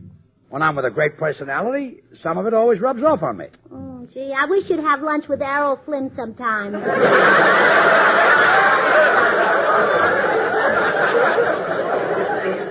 You mean I'm not romantic enough? Well, it would be fun to be kissed now and then. Gracie, I just got through kissing you. When? New Year's Eve. But this is the 1st of February. Okay, I'll kiss you again. There. How's that? Have lunch with Errol Errol Flynn, I dear. know. What have you been doing today? Oh, sit down and relax, and I'll tell you all about it. Now, here's your pipe. I filled it for you. Well, thanks. Now, let me give you a light. There. Well, for Pete's sake. What did you fill this pipe with? The bow off my hat. The bow off your hat? Well, you told me you smoke velvet. Here, throw it out. Don't you like it? No, I'm switching to Blue Surge. Come in. Hello, Gracie. Hello, George. Hiya, Hello, Blanche. Say, Gracie, I've got an awful lot of sewing and mending to do. Could I borrow your singer? Certainly. Go with it, George. She means your sewing machine. Oh, George isn't that kind of a singer. He isn't the other kind either. I heard that. Excuse me, girls.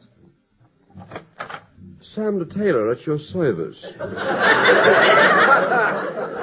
Hello, Sam. I'm returning a suit I pressed for you, Mr. Boynes. Thanks, Sam. Tell me, who made that suit for you? One of your radio writers? Why? It's funny. Listen, this suit was made by Hart, Schaffner, and Marx. And they've been making suits for 100 years. You should be proud to have the first one. Look, Sam. With a suit like this in the house, the moths must be eating out. Sam, will you do me a favor? I'll be delightful. Just press the suit and stop pressing with the jokes. Okay, Daddy boy. Daddy boy? Toodle-doodle. Toodle-doo, Sam. Good dog. Better remember that Morse gag. I might be able to use it next week. George, I was just telling Blanche about you having lunch with Al Jolson today. You know, she's a great fan of his. I'll say I am. He's quite a guy, Blanche. I've never seen such drive and energy in my life. He must be a human dynaflow. You mean Mo? No, Al. Who's Mo? Mo is Al's brother. Oh. I'm going into the den. I'll see you girls later. I gotta lie down. Gee, Blanche, I wish George had some of Jolson's pep and vitality. Where do you suppose Jolson gets it, Gracie? Oh, I wish I knew. Well, he's certainly married to a young wife. Say, maybe that's what does it. Having a very young and beautiful wife. No, that hasn't helped George. Blanche, I know Jolson personally. I'll go see him and find out the secret of his vitality.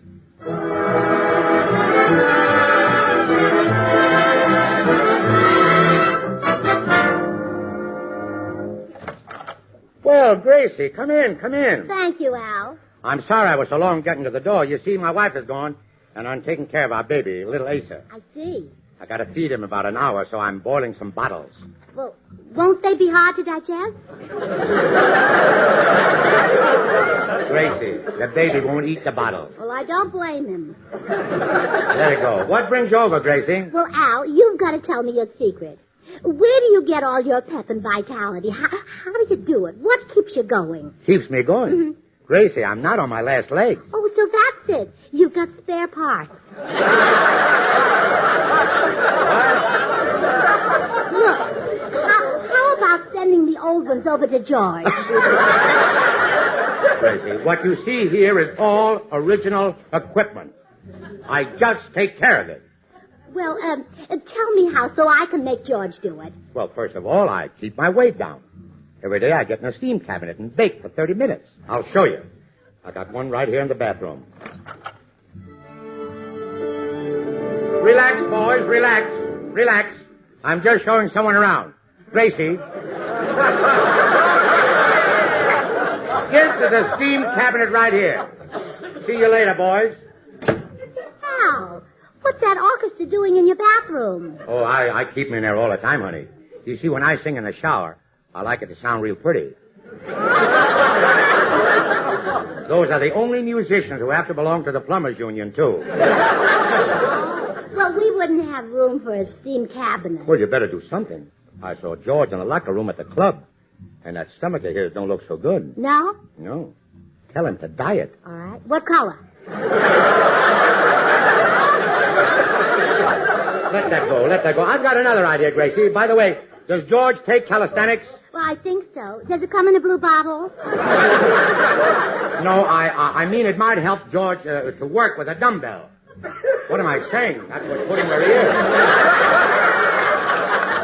Well, I'm not leaving here until I find out how to put George and you in the same condition. I don't think it's going to take long. In fact, I feel the need of a cold shower right now. Excuse me a minute, Gracie. Boys, turn on the cold water and give me a downbeat. Goodbye, Tootsie. Goodbye.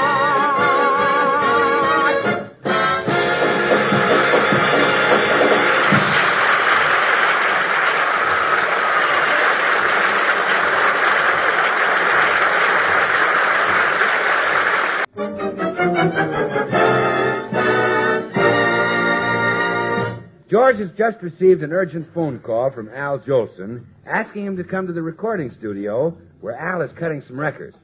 Oh, George, I'm glad you rushed right over. I want to talk to you. What is it, Al? Well, you know I wanted $10,000 to be on your program. Yeah. Get Gracie out of my house, and I'll do it for nothing. Gracie's at your house? Yeah, she's been all afternoon asking me a million questions about my vitality. She said, Jolie, you never get any older. Well, you don't. I got news for you. Today I did. Look, Joe. That woman can age whiskey. Tell me something, George. How long have you been married to her? Almost 18 years. You were smart. You married her after it was too late to do you any damage. She gave you a bad time, huh? Bad time? Get this. I showed her my baby, little Ace. Yeah. And I told her that having a baby kept me young. She said, yeah, and it didn't hurt your figure any either. How do you like it? Murder. George, look, I repeat, get Gracie out of my house, and I'll go on your show for nothing. Hell, I wouldn't let you do that. Okay, I'll give you $1,000. It's a deal. I'll have her out of your house in 5 minutes. Blanche, before I could find out where Al Jolson gets his pep and vitality, George made me leave. Oh. Did you get to meet his wife? Yeah, oh, she's a lovely girl. Comes from the South, you know. She lived on a plantation where they raised banjos.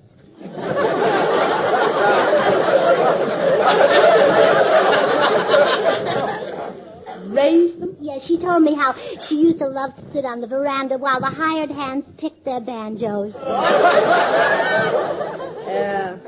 Yeah. But, well, I still haven't found out how to give George some pep. Well, maybe you don't give him enough fresh vegetables like spinach and carrots. Oh, carrots are overrated, Blanche. You know that stuff about carrots helping you see in the dark? Yeah? Oh, don't believe it. The time my flashlight burned out, I tried to use a carrot and I couldn't.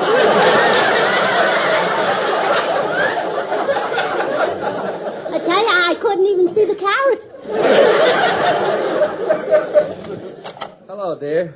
Oh, hello, Gracie. Oh, hello, Harry. You're late, Harry. Yeah, well, I stopped off at the May Company. I finally exchanged that shawl for your mother. Well, it's none of my business, but that certainly is a silly trade.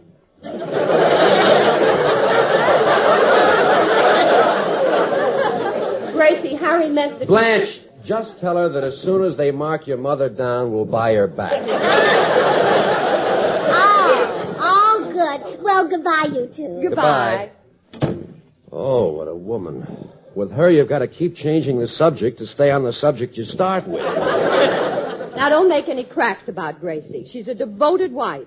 She's been out all day trying to find a way to make George healthy. If she stays out long enough, that'll do it. Are you kidding? He doesn't deserve a wife like Gracie. Nobody does. What was George before Gracie married him? He was doing all right. He had an act with a trained seal.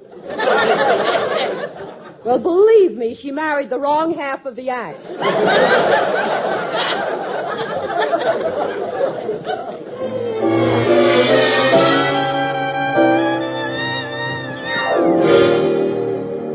Gracie, what's the idea of all this health talk? Well, I want you to be like Al Jolson, dear. He looks so tan and healthy. Okay, I'll get a sunlamp. No, don't do that. Some lamps don't work. I happen to know that Eddie Cantor used one for years and he never had a son.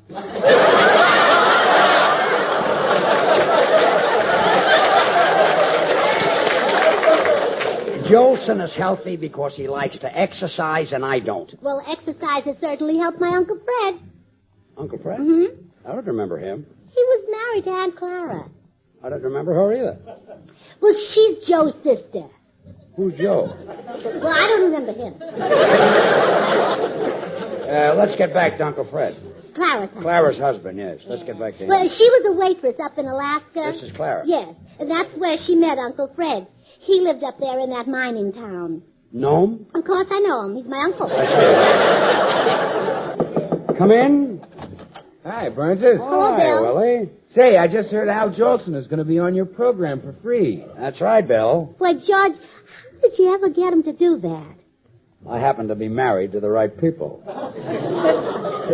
know that Jolson's the greatest singer in the world. It'll be a treat to hear him sing those hits he made famous. Yeah, and George can sing the hits he made famous. Like what? Tiger Girl, In the Heart of a Cherry, Drop Dead, From Time to Time. Wait a minute. Drop Dead? I never sang a song like that. Well, it must be one of your numbers, George. Whenever you get up at a party and say, what would you like me to do? Everybody Drop else Dead? drop... I say... Wait. Oh, drop dead, oh, drop dead, oh, drop dead. You are the ideal of my dreams. One of my new songs. George, surely you're not going to sing with Jolson on the show. You know, it's different when he and Crosby sing together. Ha! Crosby and Jolson can't sing as good as George put together. Yeah, but who can put George together? Jolson will never sing with you, George. Oh, yes, he will. Come in. Oh, hello, George. Hello, Grace. Oh, hello, Bill. Hi, Charlie, come right in. Hello, Al. We were just talking about you. Yeah, Al, I was just telling George and Gracie that you're the greatest singer in the world. Oh, now, Bill, you shouldn't tell them that. Why not? They already know it. Al, settle something for us, will you? When you come on our show, if George insists on singing, what'll you do? Drop dead? Oh, no, that's one of George's songs. George, I'd like to discuss that program that I said I'd do for nothing. You're looking to get out of the deal. Oh, no, George. But I've got a couple of stipulations you'll have to meet. Oh, well, we'd love to. I'll bring them in. Tell Gracie what you want, Al. Well, before I sing on your program, I gotta have 50 strings in back of me. Oh, why? Is your corset loose? Look, Gracie, let's forget the stipulation. I'll do the program. I thought so. Well, Al, you sing the hits you made famous, and George will do the ones he made famous. It'll be a medley. George sing with me? Oh, now, Gracie. Oh, scared, huh? Look, I'll tell you what I'll do. I'll bring my musicians over, and you listen to both of us sing. I think you'll change your mind. Okay, George, the orchestra is yours. I don't need any help. I'll play for myself. From time to time on every climb, blessings come from above. To some name, to others fame, while others are looking low. That's enough, sugar throat. Get it, boys, get it. Everybody loves a baby, that's why I'm in love with you. Pretty baby. And I'd like to be your sister, brother, dad, and mother too. Pretty baby. Won't you come and let me rock you in my cradle of love, and we'll cuddle all the time. Oh, I want a loving baby, and it might as well be you. Pretty baby of mine, pretty baby of mine.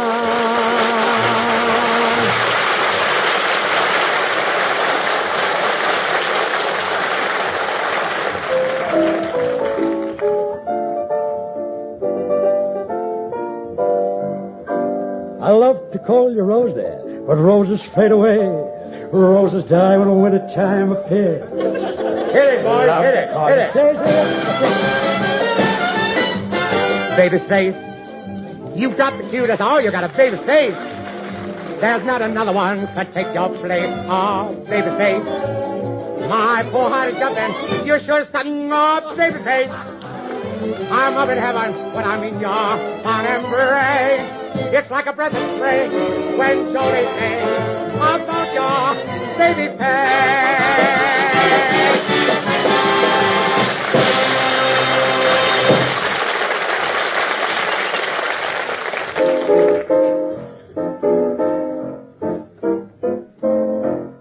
Boom, boom, boom, boom, down in the garden where the red rose grows. Oh, my, I love you so. George, you can stop singing. You can stop, George. I've made Well, my Jolson decision. whistles, too. Dear, I've made my decision. Yes? Yes. You have? Al was right. You two can't sing on the same program. Gracie, I knew you'd see it that way, honey. Well, certainly. George is so much better. He'll do all the singing. Oh, Union, come with me. I need another cold shower.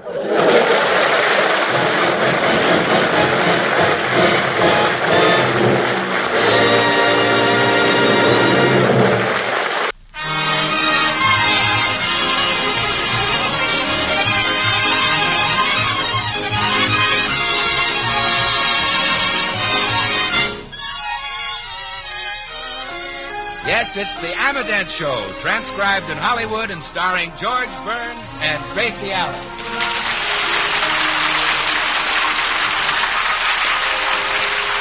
With yours truly, Bill Goodwin, Dee Benaderet, Hal March, Marvin Miller, Wally Mayer, Harry Lubin, and the Amadent Orchestra. For healthy laughter, it's George and Gracie.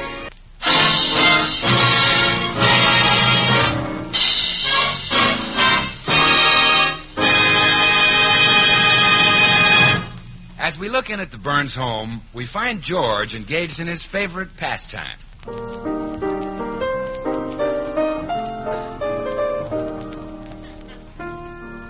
Lazy. I want to be lazy.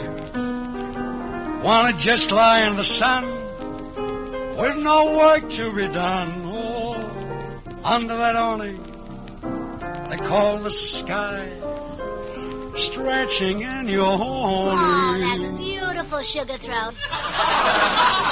Isn't that a great song? Mm-hmm. To me, that's one of the greatest things Irving Berlin has ever written. Why don't you sing that on our radio program again? So you'll get that nice present Irving Berlin promised you. You could use some new clothes. Irving Berlin promised me a present? Don't you remember? The last time you sang it, he sent a telegram and said, "Sing my song again and I will bring suit."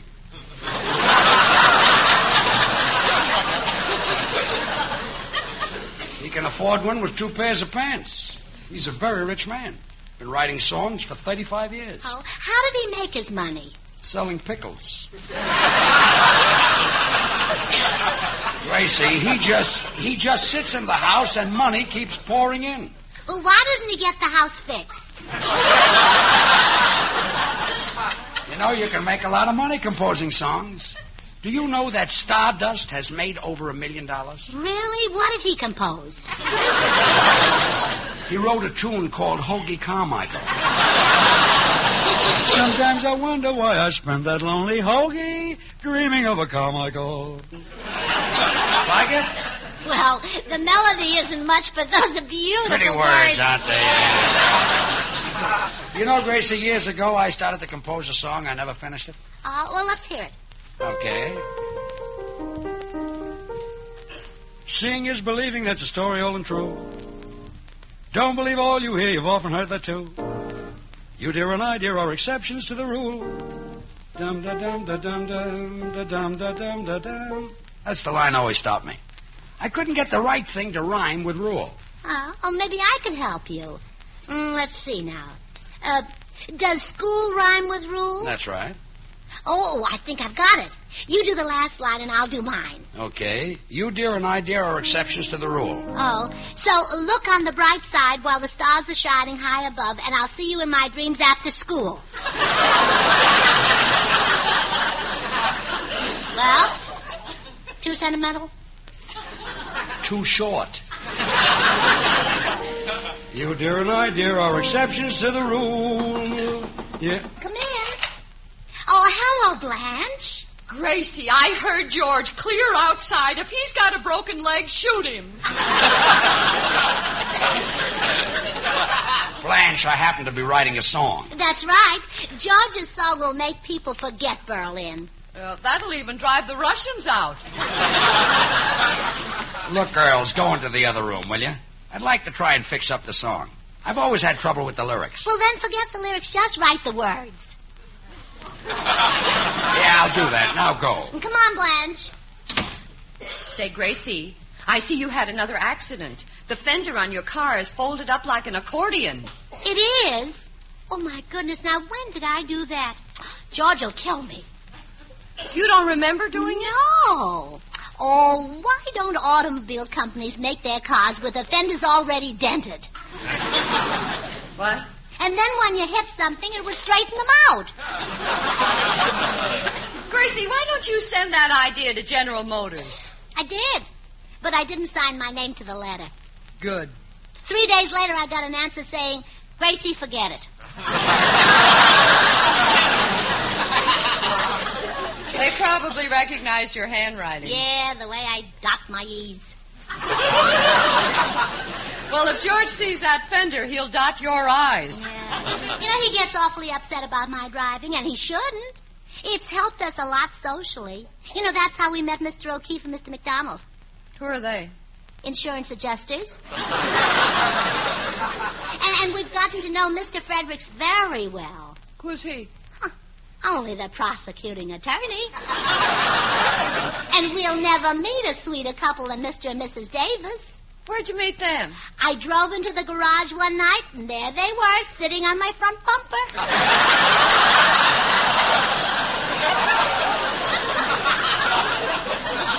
Well, Gracie, you better get that fender fixed before George finds out about it. Oh, I will, Blanche. I'll tell him I'm going shopping for vegetables, but instead I'll take the car to the garage. Yeah, well, I'll run along, Gracie. Good luck. Well, you better say goodbye to George, Blanche. He'll never forgive you.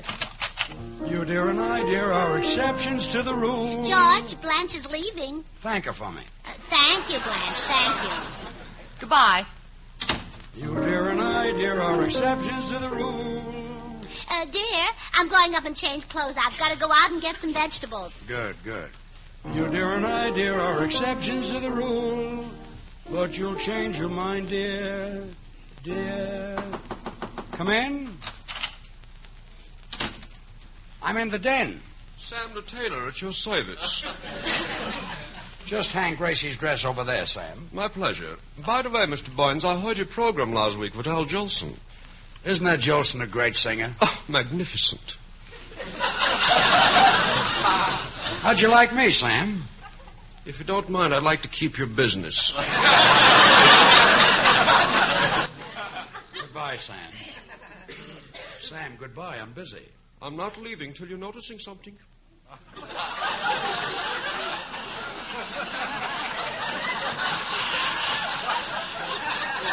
What? I happen to be wearing new shoes. So what? These are imported. They were made in England, sold to an exporter, exported to an importer, bought by a wholesaler who sold them to a retailer, who in turn retailed them to me. I can't understand it.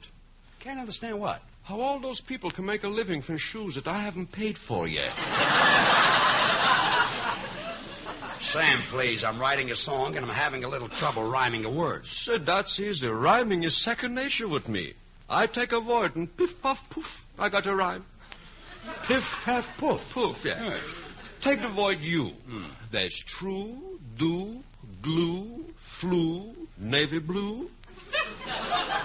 Chartreuse. Hold it. Chartreuse doesn't go with you. But it goes nice with navy blue. I'll see you later, Sam. Okay, Daddy boy. Goodbye. Toodle-doodle. Toodle-doodle.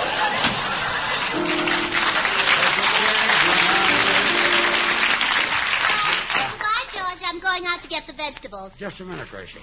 The vegetable man was here this morning. Well, the spinach he sold me wasn't ripe. I had to throw it out. It was all green. Goodbye, dear. Goodbye.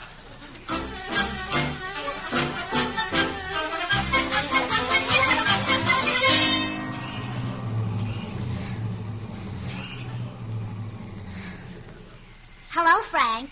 Do you know what happened to me? Which fender, Mrs. Burns? Left front. How long will it take? Have a look. I got good news for you. Your frame is okay. Well, you don't think George married me for my money, do you?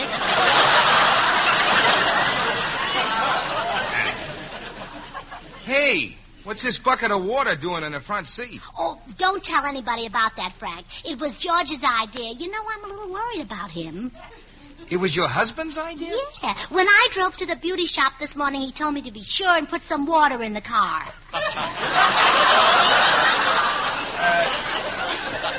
No, you see, he meant to put the water in the radiator. Oh. You see, if you don't do that, you'll have a cracked block.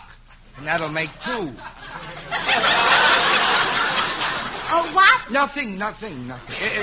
It'll only take about an hour to fix this fender. Oh, but I can't wait that long. Oh, I've got an idea. I'll go get George, and we'll go to the movie tonight, and then while we're gone, you come by and fix it in our garage. Okay, Mrs. Burns. I'll be there at 8 o'clock sharp. Oh, before you go, would you like me to look at your tires? Go ahead, but I don't think you'll enjoy it. When you've seen one, you've seen them all. Never mind, then. I'll be at your house at 8. All right, goodbye, Frank.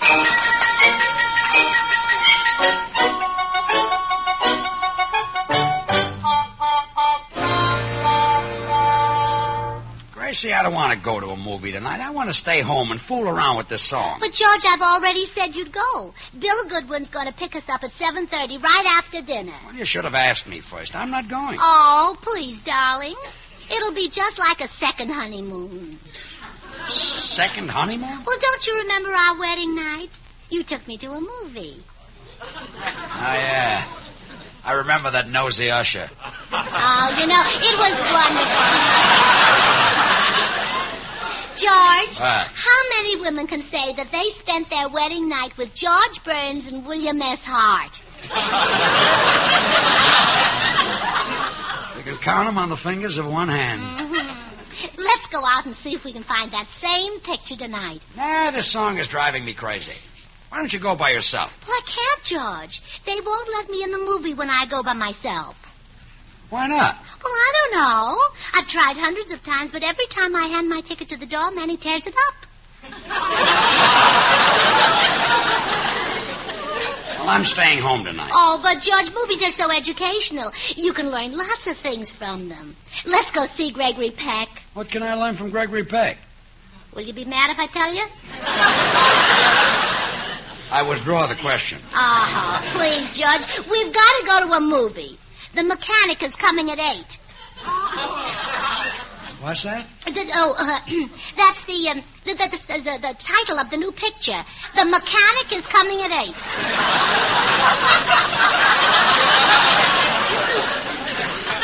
I've never heard of it. The Mechanic is coming at 8. Sounds like a picture Jessel would produce.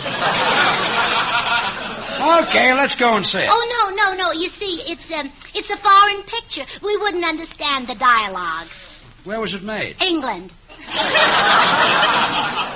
well, we speak nothing but Spanish. Well, let's go and see 12 O'Clock High. No, I think we'll enjoy it more if we stay sober. Yeah, well, let's do it.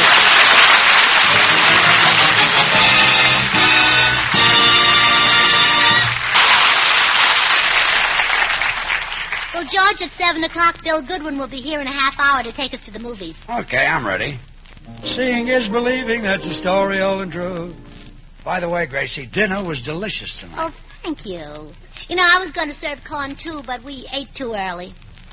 7 o'clock is too early to eat corn? Well, yes, it says right on the can, economy size, should serve between 8 and 10.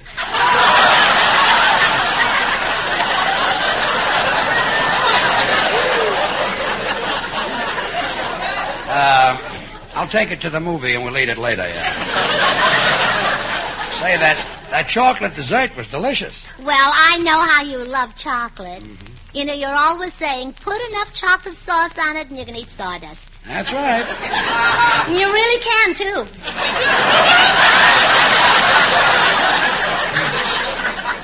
Gracie, you didn't. Oh, afraid it'll make you fat. Yeah, that's what I'm afraid. Will you answer the phone, Gracie? All right. And close the door. Hello? Hello, Gracie. This is Bill Goodwin. I just called to tell you I can't go to the movies with you and George tonight. Oh, but Bill, we need your car. Well, I'm sorry, Gracie. I'm at the airport. My girl is coming in, and her plane will be an hour late. Oh, but Bill. Gee, Gracie, if it were any other girl, I'd ditch her for you, but this girl is it, my one and only. For the first time in my life, I'm really in love. Excuse me, mister. I didn't know this phone booth was occupied. Oh, that's all right, baby. Come on in. Sit down.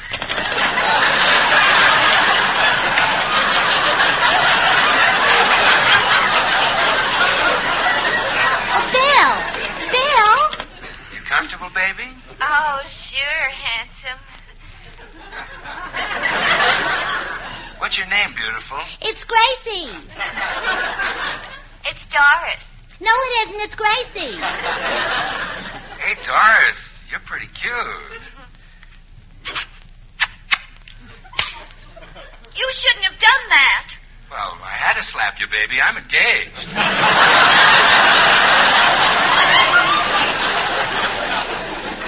Gracie? Yes, Bill? I'm sorry about the plane being late. Maybe I can go with you some other time. Oh, all right, Bill. Goodbye. Exceptions to the rule. George, Yes? Bill Goodwin can't go to the movies with us. Well, that's okay. We'll go alone. All right. Well, we better get started. It's a long way to walk. Walk? We got a car in the garage, remember? But, walking is good for you. Look what it's done for my family. That's why I don't want to walk. Now, take my sister Bessie. Now, I don't say this because she's my sister, but nobody walks like Bessie. Nobody is built like Bessie. You know how some people have a hobby of collecting stamps? Bessie likes to walk. Yes. She even goes into department stores and tries to walk up escalators that are coming down. Nice hobby. Mm-hmm. I'm going to visit Bessie tomorrow. Where is she? Between the second and third floors of the May Company. I'm still not walking 3 miles to the movies. We're taking our car. Well, I'll be right back, dear. Seeing is believing.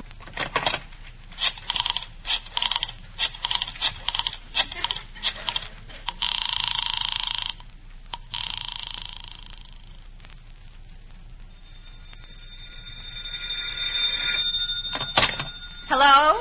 Oh, hello, Blanche. This is Gracie. Oh, hello, honey. Oh, Blanche, I'm in trouble. The mechanic is coming at 8 to fix the car, and I've got to get George out of the house. You and Harry will have to drive us to the movie. Okay, Gracie, I'll talk Harry into it. Oh, thanks, Blanche. Goodbye. Bye. Harry, we've got to go to the movies with the Burnses. Oh, no. I'm not going to a movie with Gracie, Blanche. It's too embarrassing. The last time we walked in, the usher said, "Would you mind sitting down in front?" And she said, "We can't. We bend the other way."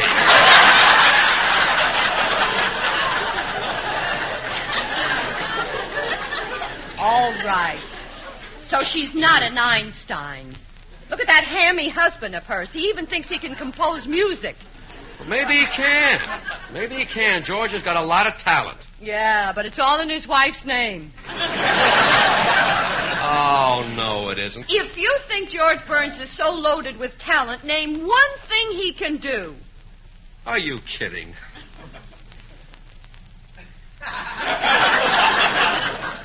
Well?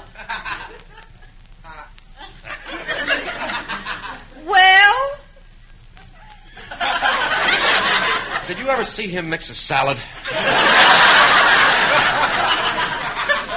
Get your hat. We're going to the movies. Oh, no, we're not. For once, I'm going to make the decision. I'm the boss in this house. I'm the breadwinner. And picking up that rolling pin won't make me change my mind. We're going to the movies. Oh, yeah. That's better. Tell him to pick us up. Oh, no, we got to take our car. Oh, we can't. I let Harvey down at the office use it. He went to Yuma to get married. Oh, that's terrible. Yeah, but Harvey doesn't know it yet. I've got to phone Gracie.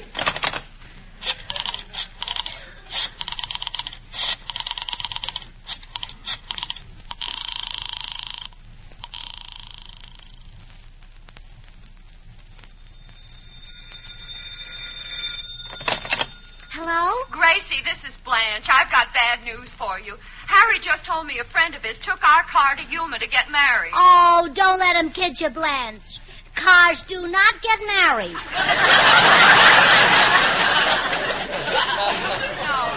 No, the friend is getting married. Oh. Well, I've got to get George out of the house. Well, bring him over here. We'll play bridge or something. Oh, okay. Goodbye, Blanche. Bye. George, we're not going to a movie tonight. Good. I can fool around with my song. Oh, no. We're going next door to the Mortons and play bridge. Oh, no. I'd rather go to a movie. You even said I could learn things from Gregory Peck. Oh, I was kidding, George. You've already got Peck's charm and technique. Even your kisses are like Peck's.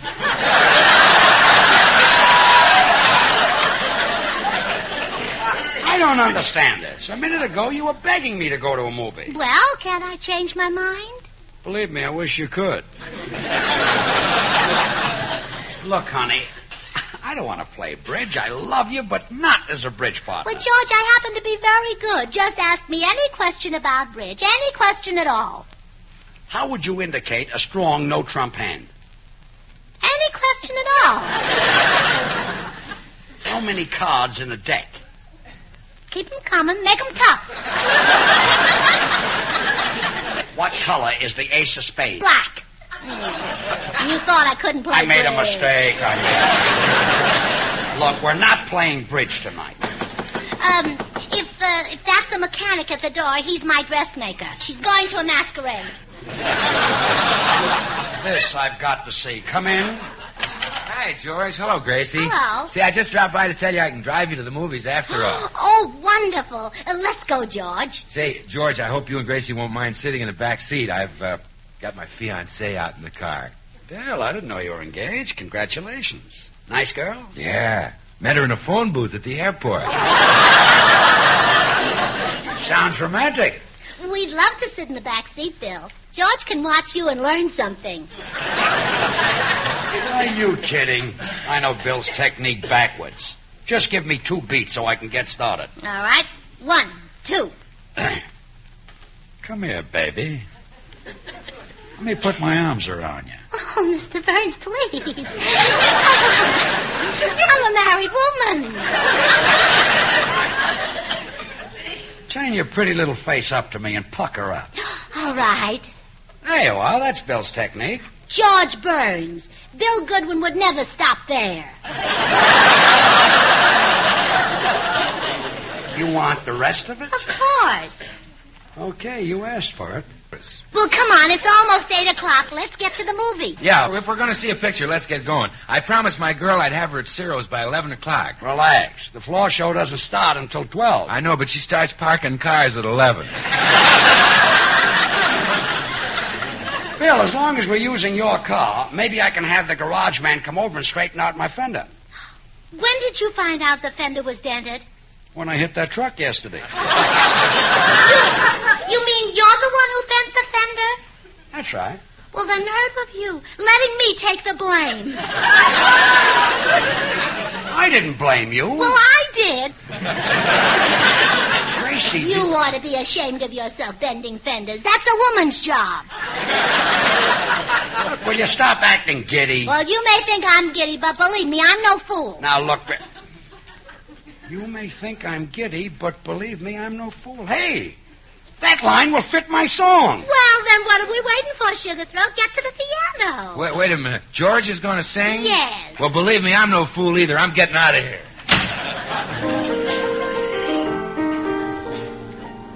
Seeing is believing, that's a story old and true.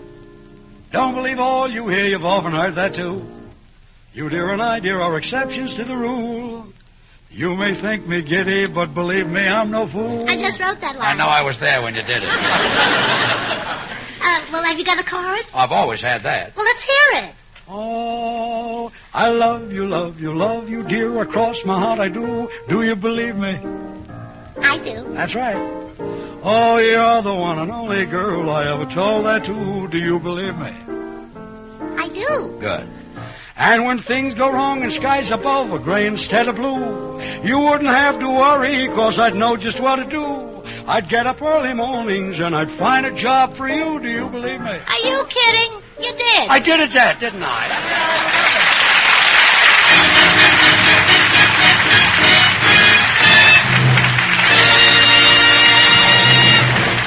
George, now that you're writing songs, will you write one called the Sidney Schultz Blues? Sidney Schultz? He's our butcher. Yeah, I know. Business is bad, and I thought a little publicity might help him. Good night, folks.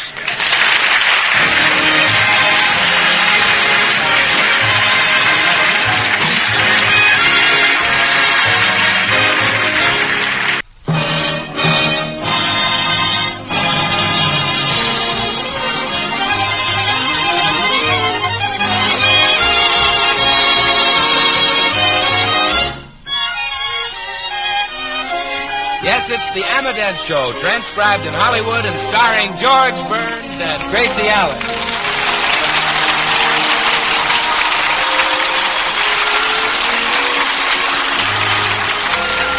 With yours truly, Bill Goodwin, Bea Benaderet, Hal March, Marvin Miller, Harry Lubin, and the Amadent Orchestra.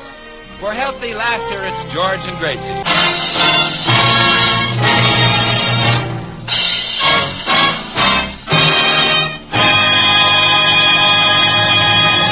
Well, last week, George wrote a song, which he thinks will be as big as his last hit, In the Heart of a Cherry. We find him now entering the offices of a recording company, where he intends to put his new song on wax. If he does, I hope somebody lights the wick.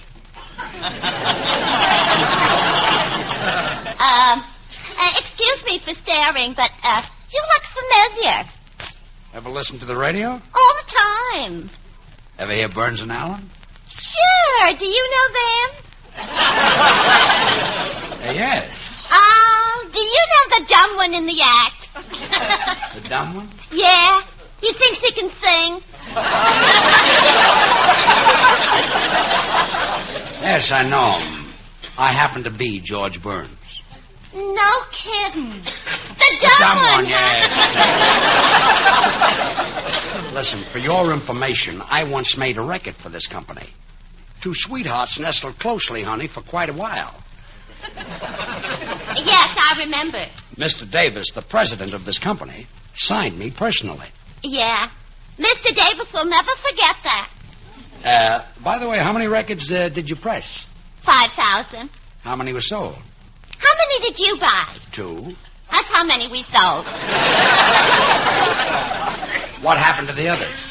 You know those flying saucers you read about? Yeah.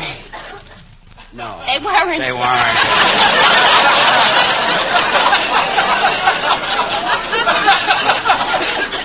Excuse me, Miss Harris. I washed the windows and scrubbed the floors. Oh, good. Now put some clean towels in the washroom. Yes, ma'am. Oh, hello, Mr. Burns.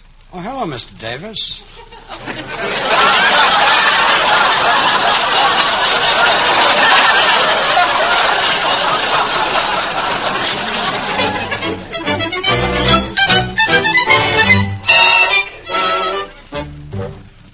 I phoned to tell you about the dinner party we went to last night, Blanche. Oh, I'm anxious to hear about it, Gracie.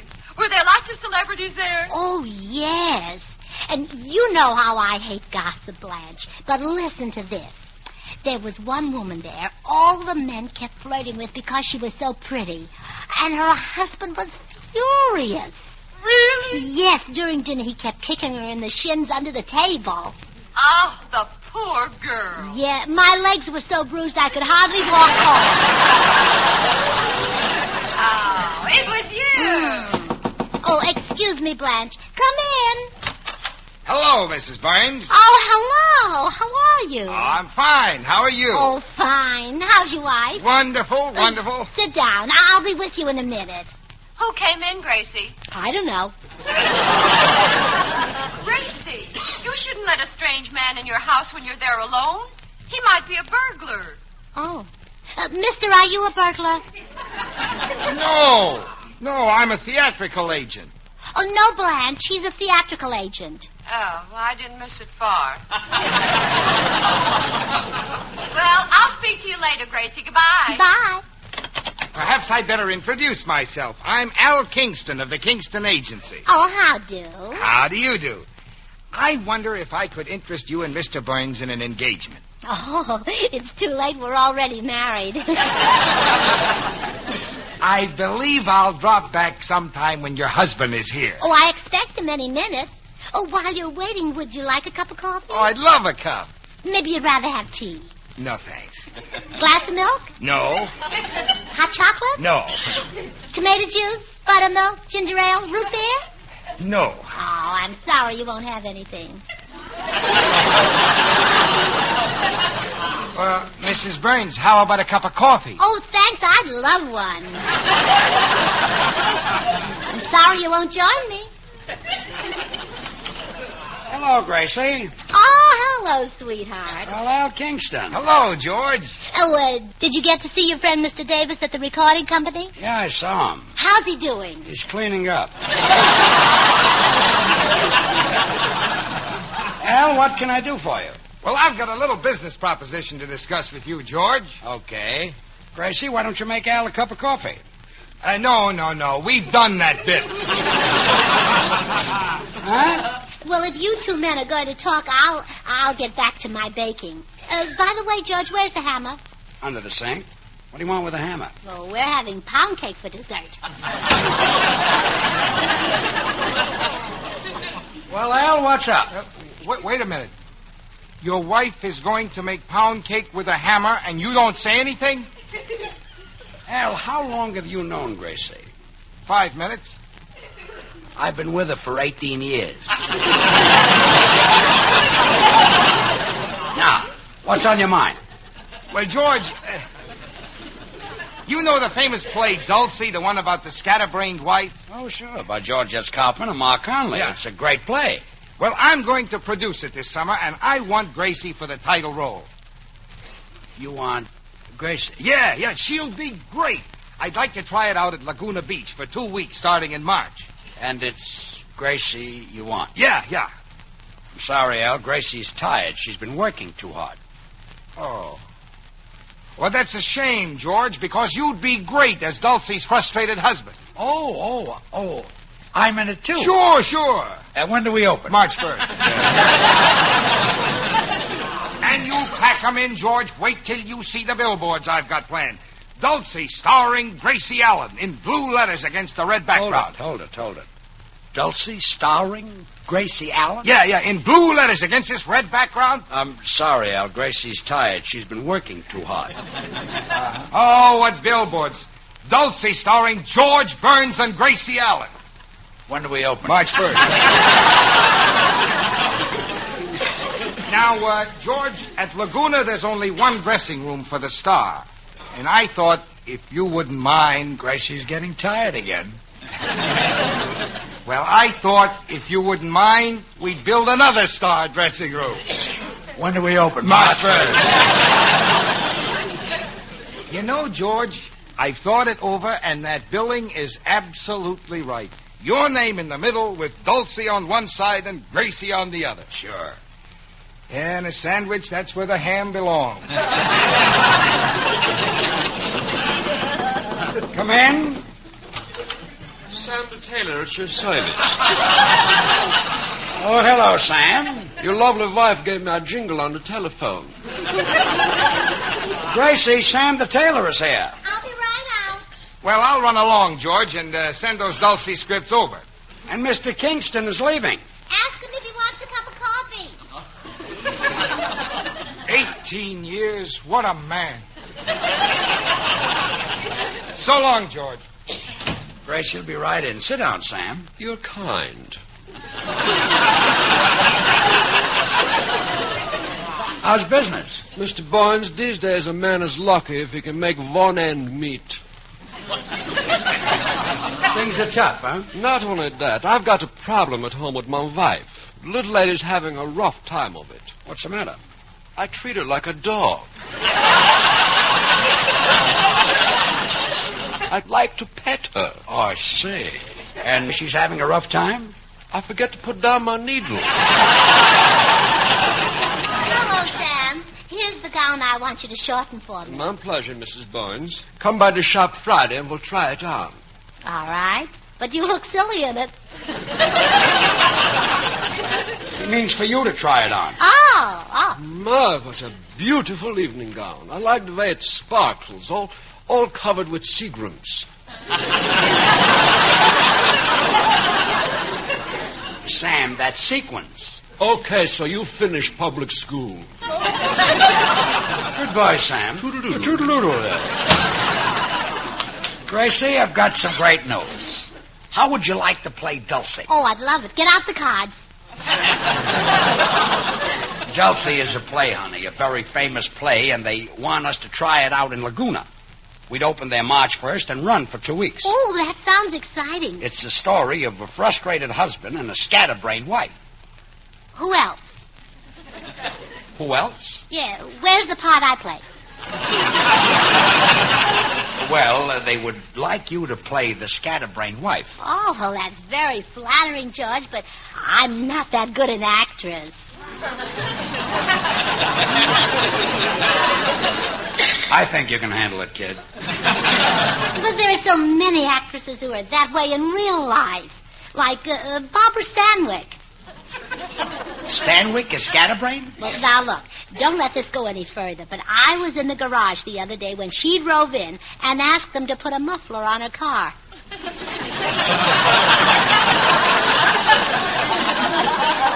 What's wrong with that? It was a very warm day. Honey, with the right makeup, I think you can play a scatterbrain. Oh, no, George, I just don't fit the part. That's your final decision? Yes, I can't do it. What a shame. The show was a hit. They're bound to make it into a movie, and in a movie, Cary Grant would play your husband. I can see him now coming down to breakfast, grabbing you in his arms, kissing you and kissing you. George. Yeah? When do we open? March 1st. I thought.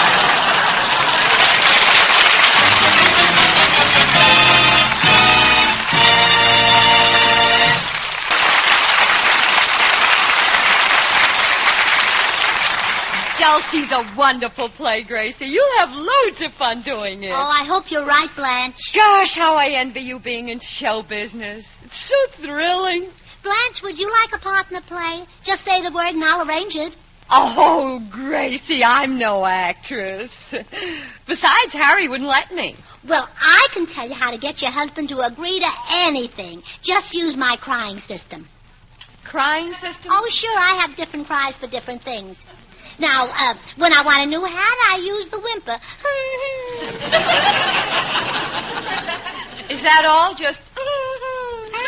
It never misses. And for shoes, I use the sob. Very effective. Well, what if you want a new dress? Oh, for that, I use the heartbreak. And boom, you're in bullocks. What a system. Oh, you should have been around the day I got my new fur coat. You've never heard such crying in your whole life. Oh, let's hear it. Oh, it wasn't me. It was George.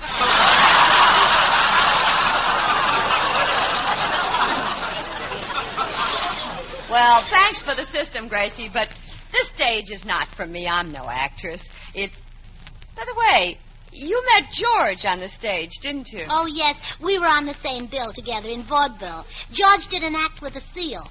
And you know he actually taught that seal to carry a tune?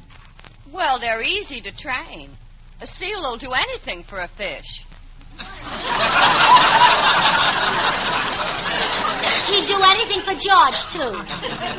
Oh, I wish you could have seen George in that seal. The name of the act was Sugar Throat and Funny Face. Oh, that's cute. And then later, after the seal died, George took the name of Sugar Throat.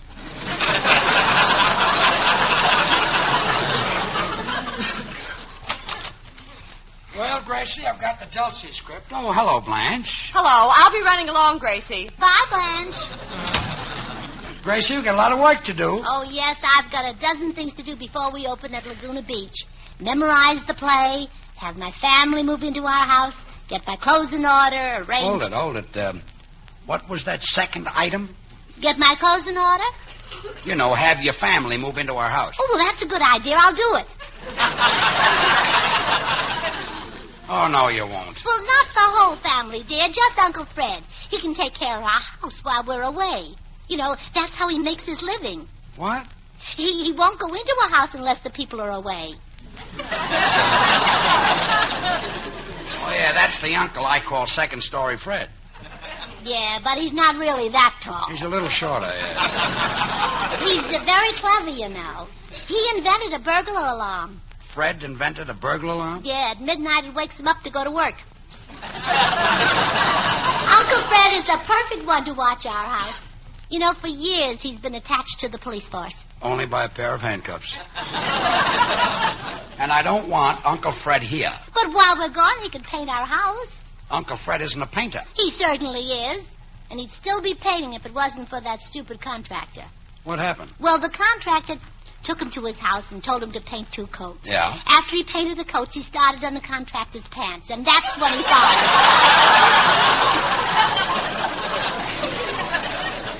Well, your family is not going to live here. Hey. What's that for? You just got a dress last week. I know, but I haven't worked out a cry for my family yet. Well, work on it, kid. And you better start reading that Dulcie script. It's right there on the table. Oh, all right. Oh, my goodness. Blanche Borden left her purse here. I'll phone her.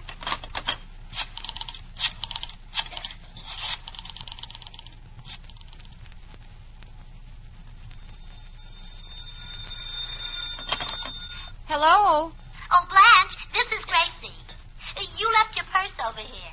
Oh, thanks, honey. I'll pick it up later. Harry just came home from the office, and I've got a roast in the oven. Oh, he likes you nice and warm, huh? Yeah. I'll see you later, Gracie. What did Gracie want? I left my purse over there. I guess I was excited about Gracie's news. She's going to act in a play called Dulcie. The title sounds familiar. It's the story of a rattle-brained housewife who gets her husband into trouble. For this, she has to act? Now, don't start in on Gracie. It's bad enough that she has to live with that no-talent schmo. The way he's taken advantage of Gracie, why, it's enough to get him sent away. Are you kidding? George Burns made Gracie Allen what she is today. What am I saying? That can get him sent away, too. He's lucky he fell in love with Gracie. I happen to know it was Gracie who fell in love with George. And what's more, it was love at first sight. It had to be. Who could look at him a second time? What a face. He looks like he took dope. When he said I do, he did.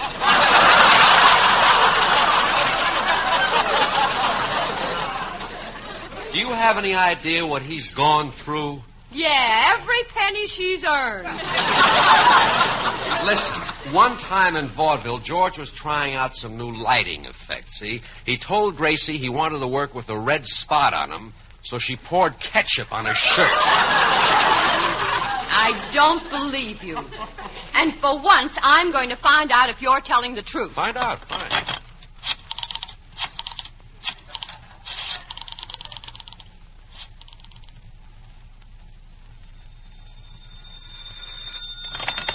Hello?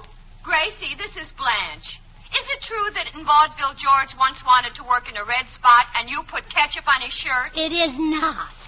You see, Harry, it's not true. It was a blue spot, and I used ink. I knew Harry was wrong. Goodbye, Gracie. Bye, Blanche. I wish Blanche Morton would leave you alone so you could finish that Dulcie script. Come in. Hi, Burnses. Hello, Hi, Bill. Willie.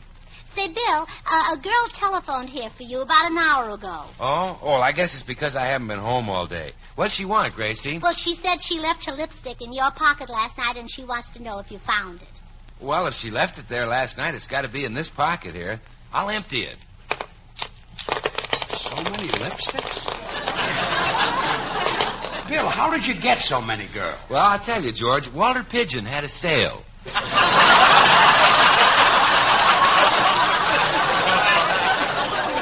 Say, Bill, Yeah? what happened to that girl you were engaged to last week? You know, the one you met in the phone booth? Oh, I had to get rid of her, Gracie. She was too high class. She won the Nobel Prize. That girl won the Nobel Prize? No bill. Oh, no bill. Yeah, I never saw a girl who could say no bill so often.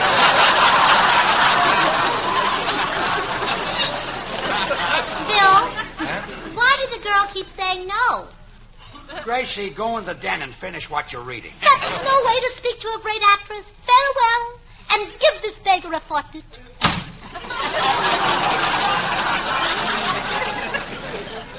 What's the matter with her? She been out in the sun? No, she's doing a bit of acting. You see, we're going to play Dulcie for 2 weeks. Oh. Hey, George, there's a part in Dulcie that's a natural for me. The young millionaire. I'll talk to Al Kingston for you. Boy, I'd love to be that millionaire. You know, I wouldn't even mind being one in real life. You're kidding. No, I'm not. Well, let me know what Al Kingston says. I'll see you later, George. Wait a minute.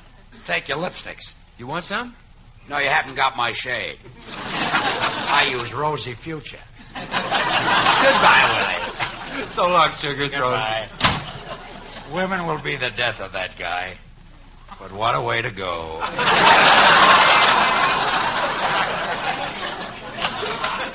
Well, Gracie, did you read the play? Oh, yes, and I've got some wonderful ideas for improving it. Improving it? Mm-hmm. Gracie, this play was written by George S. Kaufman and Mark Conley. It's a classic. Well, if it's so good, why don't they chase us out of town after we do it? Who said that? You did. You said we'd open and play in Laguna Beach and run for 2 weeks. I didn't mean that. And the authors won't allow any changes. Well, wait till you hear them. Now, instead of New York, I'm having the scenes take place in Laguna Beach. That'll make it more interesting to the people there. But in the play, I manufacture jewelry. That wouldn't fit in Laguna Beach. So, instead of jewelry, you can manufacture fish. You don't manufacture fish. You pull them out of the water with nets. All right, you can carry a net. And you know, there might even be a cute little scene where you drop the net over me. That the authors would go for. Look, honey, in Dulcie, I'm trying to put over a business merger to get rid of jewelry that's been laying around for a year. Well, my way, you'd have fish that's been laying around for a year. But it has to be jewelry. You'd be more anxious to get rid of it if it were fish. Gracie, Kaufman and Conley won't let you change one word of this play. Then I can't do Dulcie. Okay. I'm not going to talk you into it. We'll just forget the play. Good. Hold it. Who are you calling? Al Kingston? No, Cary Grant. Cary Grant? Well, sure. I'm still going to make the picture. Oh, no.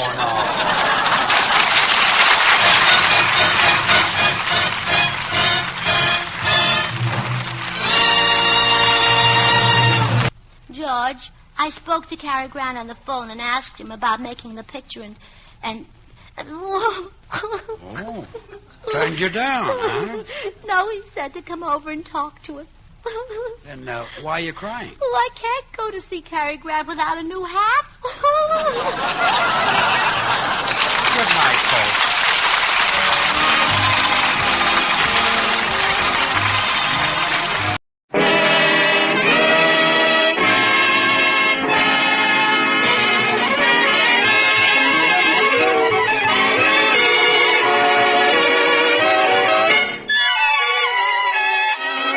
Yes, it's the Amadette Show, transcribed in Hollywood and starring George Burns and Gracie Allen.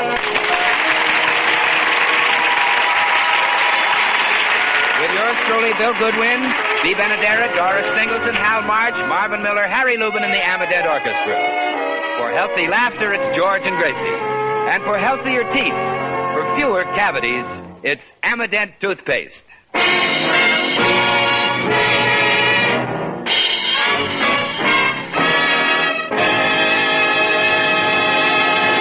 Well, last night, George took Gracie to the ballet, and it's an evening he'll never forget. But he'd like to. To Gracie, it was a new and exciting experience, and she's still thrilled about it. Oh, gee, everybody was there. Did you notice Bob Taylor and Barbara Stanwyck sitting in front of us? Yeah, that Barbara Stanwyck certainly is gorgeous. Oh, I'll say. Those actors really marry beautiful women, don't you, George? Yes, that we do. During intermission, there was some very exciting gossip in the powder room. Well. Mrs. Harris said, I wonder why Sarah Treadwell didn't come to the ballet. So I said, well, maybe she had a fight with her husband. And she said, oh, not Sarah. And I said, well, I don't blame her if he's running around with another woman. And so she said, poor Sarah, who'll take care of their 5 children? And I said, well, not that no-good husband of hers. Well, that sounds real exciting. Yes. It would be even more exciting if I knew who Sarah Treadwell was.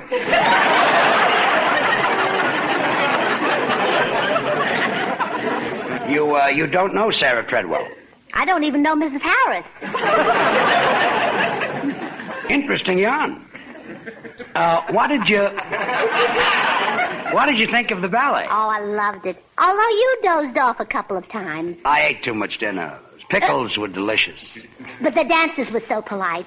They danced on their toes so they wouldn't wake you. Well, to show my appreciation, I'll go backstage and teach them how to dance the Peabody. Peabody? What's that? He's a banjo player who's married to Sarah Treadwell. Oh. You know, the last scene of the ballet disappointed me. Remember how that big, strong, handsome man in tights chased the beautiful ballerina? Yeah? He chased her around that stage like crazy. She ran and he ran. She jumped and he jumped. She flew and he flew. And when he finally caught her, boom, down came the curtain. I wish he had started chasing her 10 minutes sooner. Well, we'll read about it in Luella Parsons' column. Honey, that was the idea of the ballet. When the fellow caught the girl, the show was over. It's a good thing Bill Goodwin isn't a ballet dancer. The show would have been over in 2 minutes. 2 minutes. Bill is slowing up. Come in. Hello, George. Hello, Ralph. How are you?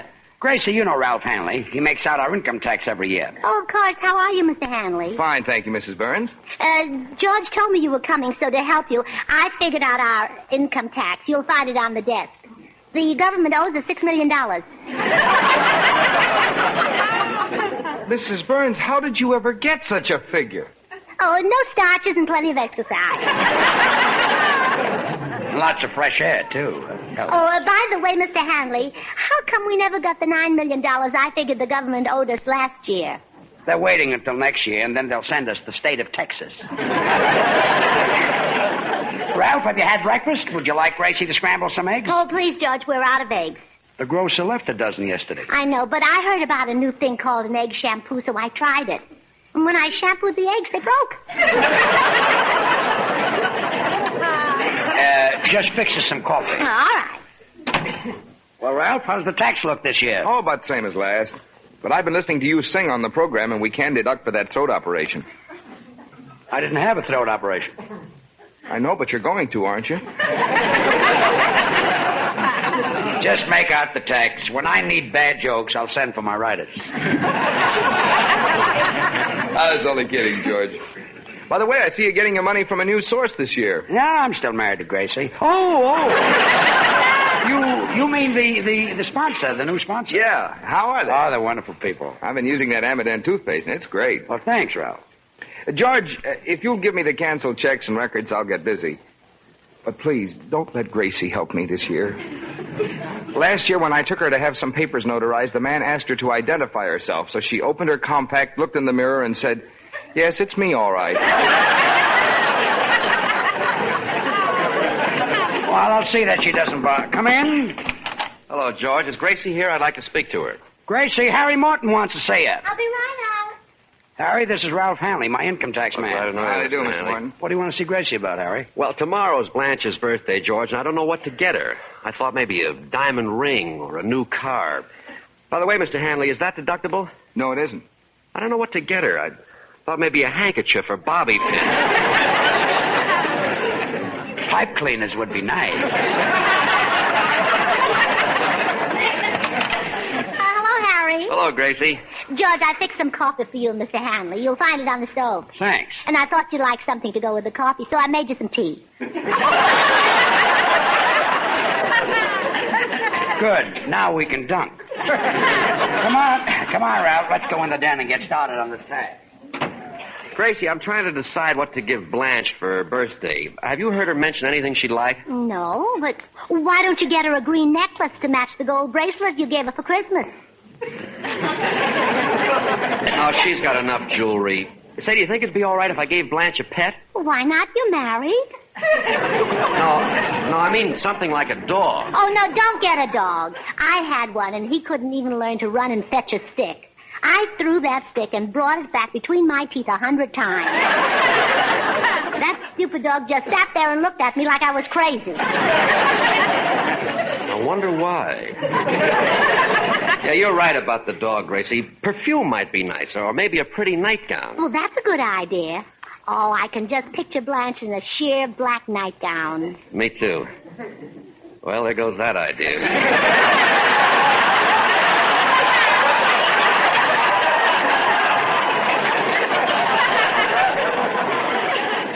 Think of something, Gracie. Oh, I've got it. A television set.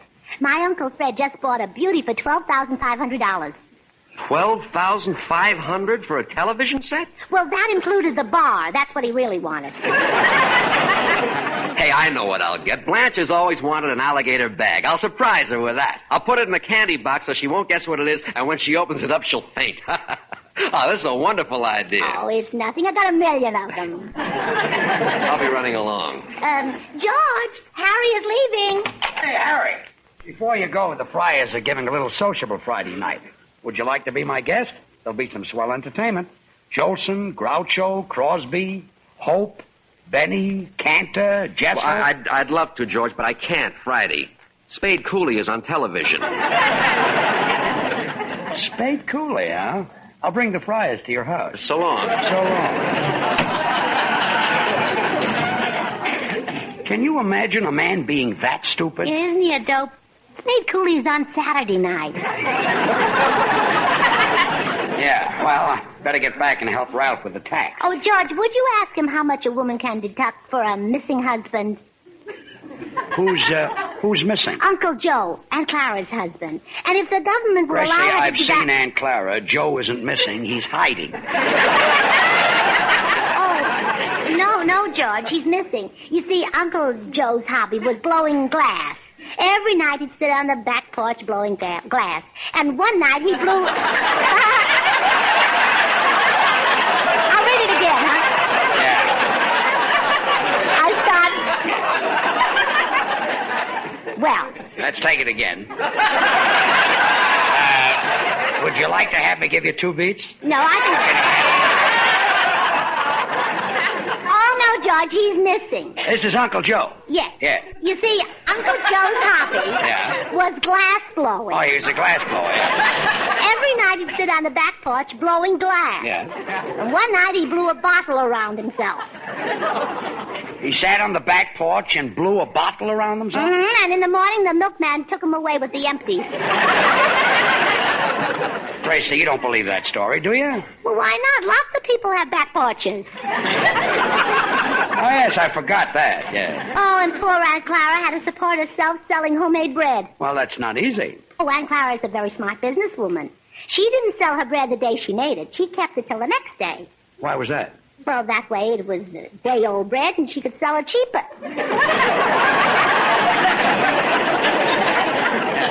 Sounds right to me. Isn't that funny? Well, Ralph can't help Aunt Clara. He specializes in actors. He just finished Jack Benny's income tax yesterday. When Benny heard the bad news, he went down to Max Factor's and tore his hair out. Do actors have special deductions, George? Sure. For example, the other day, you bought stamps to answer my fan mail. That's deductible. Gee, that's 3 cents right there. Wait a minute, 3 cents? You told me you spent $32.03. Explain that. Well, you know how on the way to the post office you passed Bullock's? Yeah? I didn't. Look, excuse me, Mrs. Burns. I can't go on with your tax until you explain some of these expenses. Now, here's an item. $50 for 10 pogo sticks. Why did you buy 10? That's all they had. But, Mrs. Burns, what do you want with them? Those sticks come in very handy in case you're attacked by a pogo. George, where's the aspirin? You'll find 2 bottles in the bottom drawer of the desk. Thanks. Gracie, just what is a pogo? I don't know. But I couldn't tell him that. He might think I was dumb. Now he thinks you're smart. Say, George, do you think our tax bill will be very high this year? Yeah, but thank goodness for the community property law. Community property law? That's What's right. that? Well, it's a law that says that half of everything I've got is yours and half of everything you've got is mine. Oh? Then how come I only get 1/4 of what we make? Well, that's the way it works out. I'll show you. Now, here in my hand, I've got $1 and change. Half of everything I've got is yours. Here's 50 cents. Thank you. Now, half of everything you've got is mine. How much have you got? 50 cents. Give me $0.25.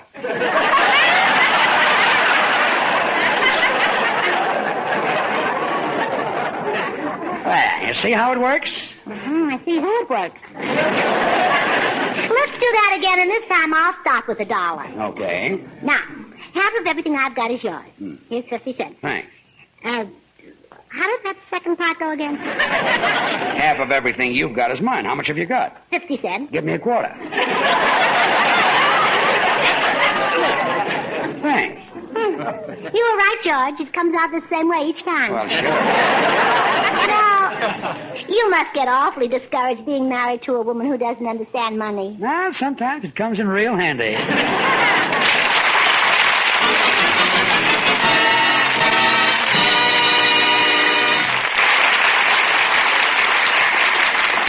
Say, George, I've been talking to Mr. Hanley about our income tax. I said, why does the government need so much money? And he said because the government has got a $3 billion deficit. That's right. Well, why don't they buy a cheaper one? They like the one with the rearview mirror.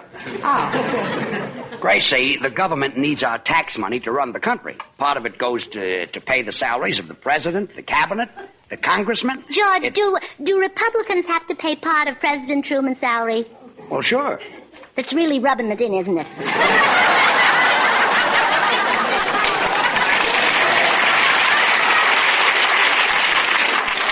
And the government needs money to run the army and the navy. Without soldiers and sailors, we wouldn't be safe. I can see you've never been out with one.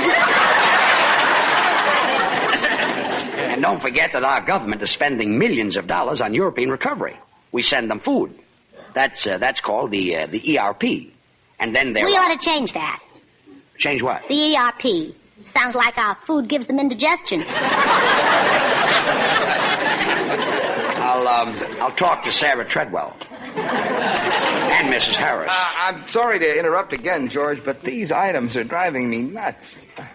Mrs. Burns, what is this? One wave, $110. $110? Gracie, who gave you that wave? Muriel Roberts. And when I waved back, I drove into a telephone pole.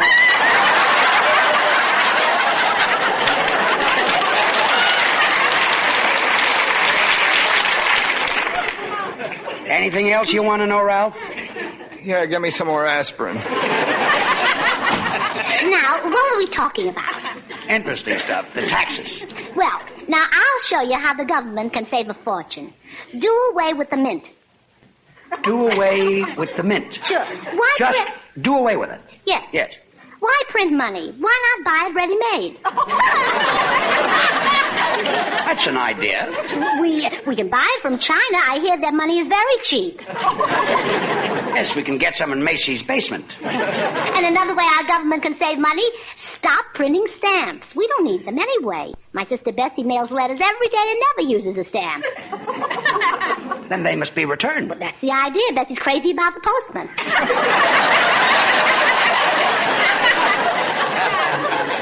I wish Bessie would get married. You know, come in. Hi, Burns. Oh, hello, Bill. How are you, Bill? You still in love? Oh, more than ever, Gracie. It was just a week ago today that I met Ann Nelson, so I went to buy her some flowers. And while I was standing there waiting for them, I realized that this was the only girl for me. She really got you, huh? Oh, man, wait till you meet this florist. You fell in love with the florist? It's a good thing you buy your cigarettes from a machine. Bill, what happened to Anne? Well, certain people said I was interested in Ann just for her money. Who said that? Her banker when I checked her account. Say, Bill, do you mean to say that you walked into this florist shop and fell in love with a girl just like that? Oh, no. There was some dialogue first. I said, hello, miss, I'd like to buy some flowers. And she said, roses are nice. And I said, fine. She said, how do you like the stems? And I said, gorgeous. And the rest of you is cute, too. And we were engaged. Well, there's nothing like a nice long courtship. Gee, what a sweet girl, George. She gave me a carnation for my buttonhole. Well, now that's a silly trade. What can she do with your buttonhole?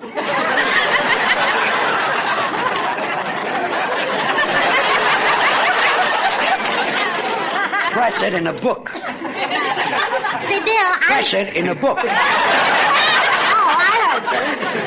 Bill, I'm going to ask the Mortons over for dinner tomorrow night. It's Blanche's birthday. How about you and your girl joining us? Oh, we'd love to, Gracie. Well, good. I'll phone Blanche. By the way, Bill, what's your girl's name? Mona Knox.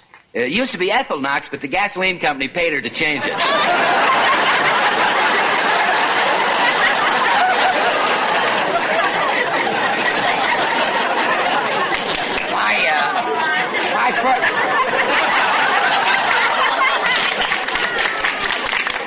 My first name used to be Asbestos, but they paid me off, too. Asbestos Burns. Asbestos. Oh, I get it. Now, boys, please, there's an artist phoning. Oh, yes.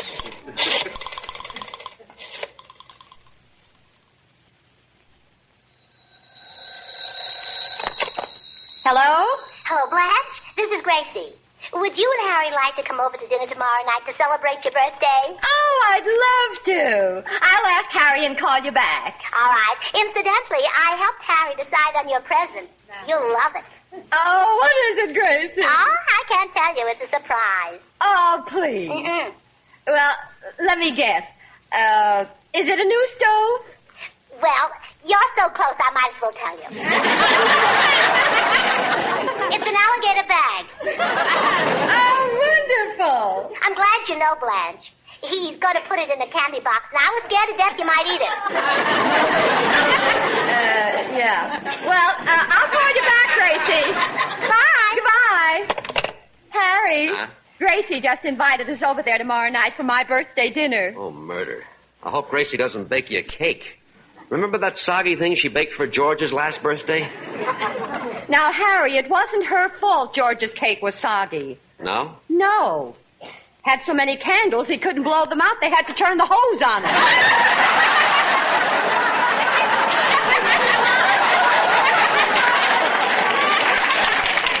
Why'd you stop exaggerating? George isn't as old as he looks. He couldn't be. I've got news for you. 18 years with Gracie and Butch Jenkins would look like that. Poor George is over there right now trying to figure out his income tax. Believe me, it would be a lot easier if it weren't for Gracie. I'll say it would. He wouldn't have any. I don't see how that schnook ever tricked Gracie into marrying him. He didn't trick her. She wanted to get married the worst way. Well, she did. Aren't we clever today? I don't care. I love Gracie. She's very sweet to give me a birthday dinner. Yeah, I can't wait to get there. Last time I went over there to dinner, someone told Gracie that stewed chicken was the most tender. When I got there, George was trying to sober it up so he could kill it.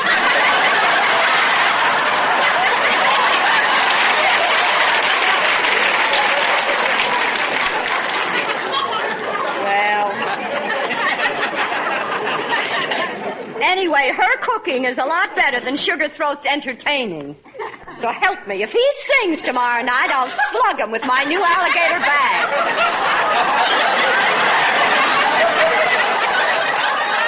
Alligator, so Gracie told you. I should have known I couldn't trust her. Well, it's really my fault, she told me. I put the idea into her head. Blanche, putting an idea into her head is like putting a basketball into a thimble. Oh, hush. I'll tell her we're coming.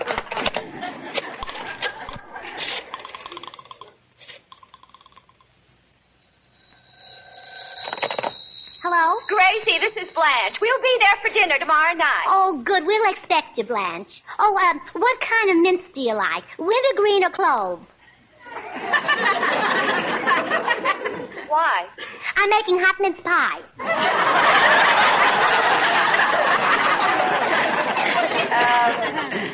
We're on a diet, Gracie. See you tomorrow night. Goodbye. Bye. George, where did Bill go? His girl Mona's sitting out in the car. I told him to bring her in. Oh, isn't it wonderful? At last, Bill is really in love. Yeah, I hope he doesn't meet anybody on the way out to the car. What a guy. A new romance every week. George, it's me again. Mrs. Burns, can you explain this item? 1 rubber boot for left foot, $10. Well, what do you want explained? Why did you buy it? It was the bargain. I got it for half what a pair would cost. But why did you buy 1 left boot? I've only got 1 left foot.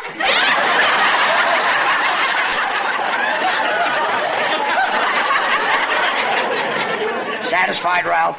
Oh, sure. I'll go in and finish the income tax. Income tax? Yeah. Hey, Ralph, you're going in the closet. Oh, pardon me. I'm a little worried about that guy. Did you notice that dazed look on his face? Oh, that's nothing. Almost everybody I talk to has that look. Well, I'll tell you, I'm still... George and Gracie, I'd like you to meet my fiancée, Miss Knox. Mona, this is Mr. and Ms. Burns. How do you do? Nice to meet you. Bill has told me all about you. He says you've been working for him for almost 10 years. That's what Bill told you. Yes. He says you're a wonderful announcer. Bill, this may come as a surprise, but I'm thinking very seriously of leaving you. George, Gracie, come here a minute. Play along with me. I'm trying to make an impression. Oh, okay. Mona, we're all going to play along with Bill. Gracie! Mona is not in on this. Oh, forget it, Mona. As I was saying, Mona, George has been announcing for me for 10 years. Is that right, boy? Yes, sir. Boy. I say funny things. I'm a comedian.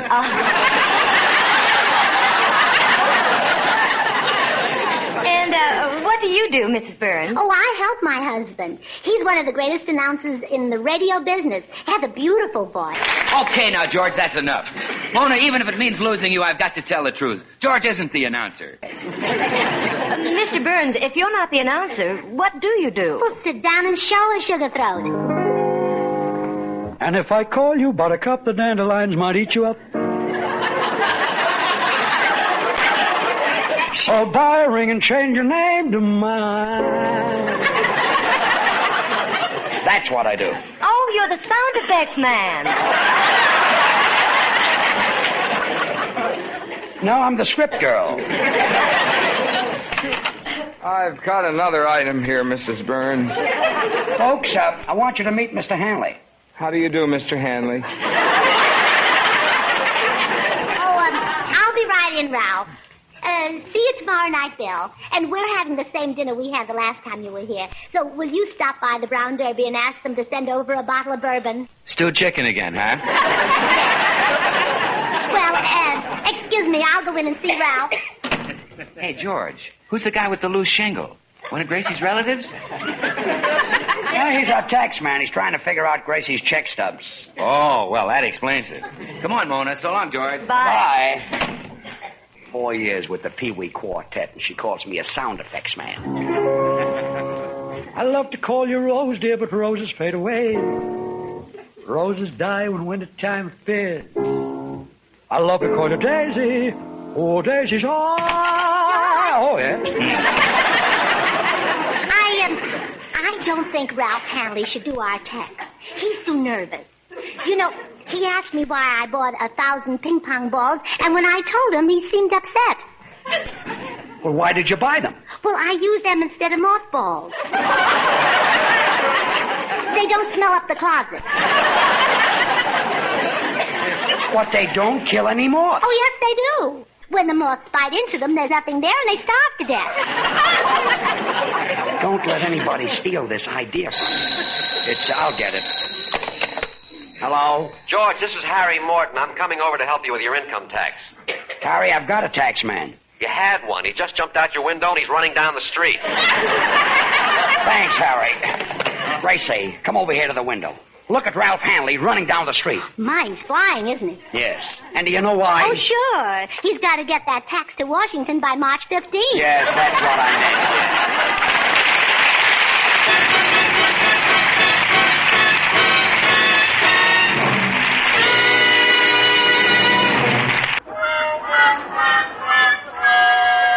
Yes, it's George Burns and Gracie Allen.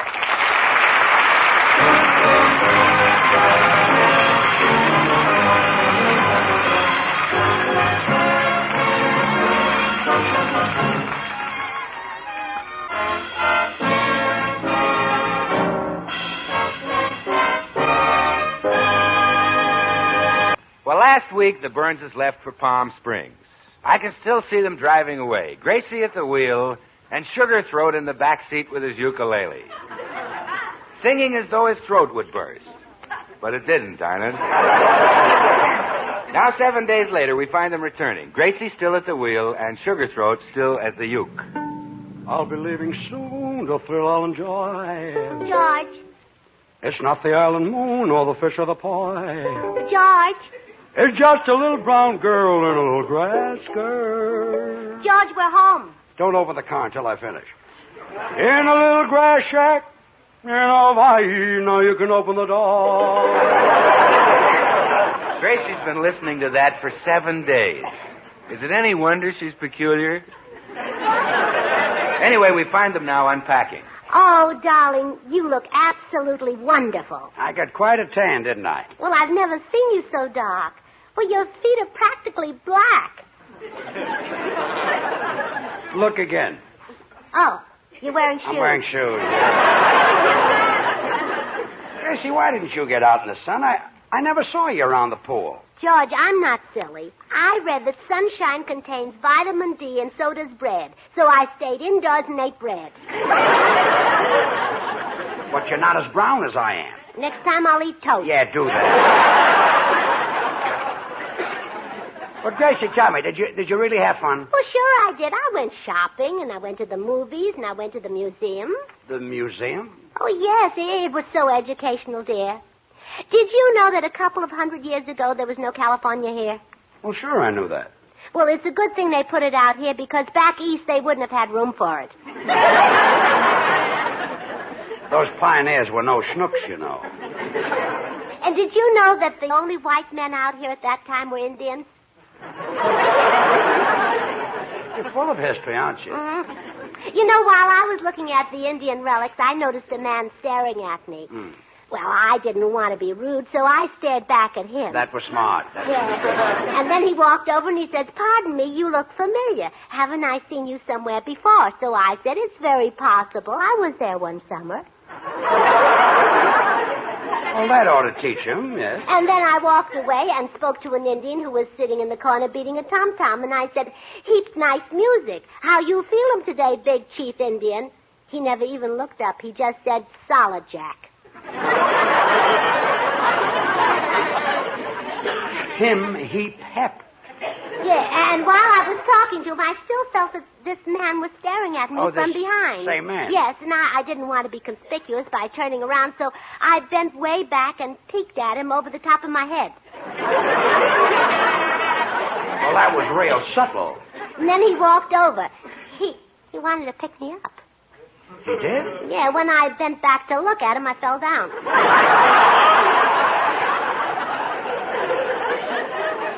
I'm beginning to feel that you had more fun than I did around the pool.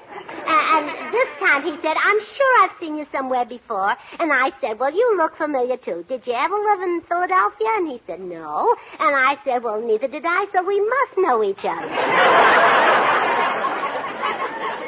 Then what happened? Well, we still couldn't place each other. And then I went over to an old Indian woman to buy some beads, and he followed me. The same man? Yes, and he said, "Aren't you from San Francisco?" And I said, "Yes." And he said, "Well, I thought so. I'm from San Francisco, too. So I said, well, where did you live? And he said, 422 Castro Street. And I said, well, that's where I lived.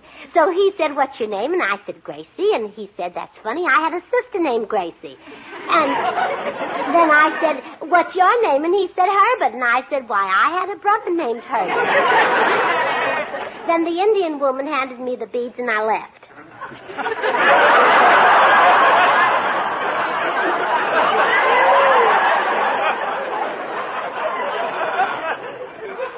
You left? Yeah.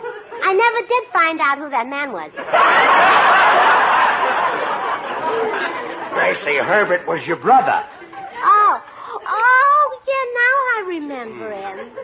Oh, but he wasn't my real brother. No, he wasn't? No. You see, when my real brother was 6 months old, my father took him for a walk in the baby carriage. And he went in to get a cigar, and when he came home, he had a different baby in a different carriage. What did your mother say? Well, she didn't say anything. It was a much better carriage.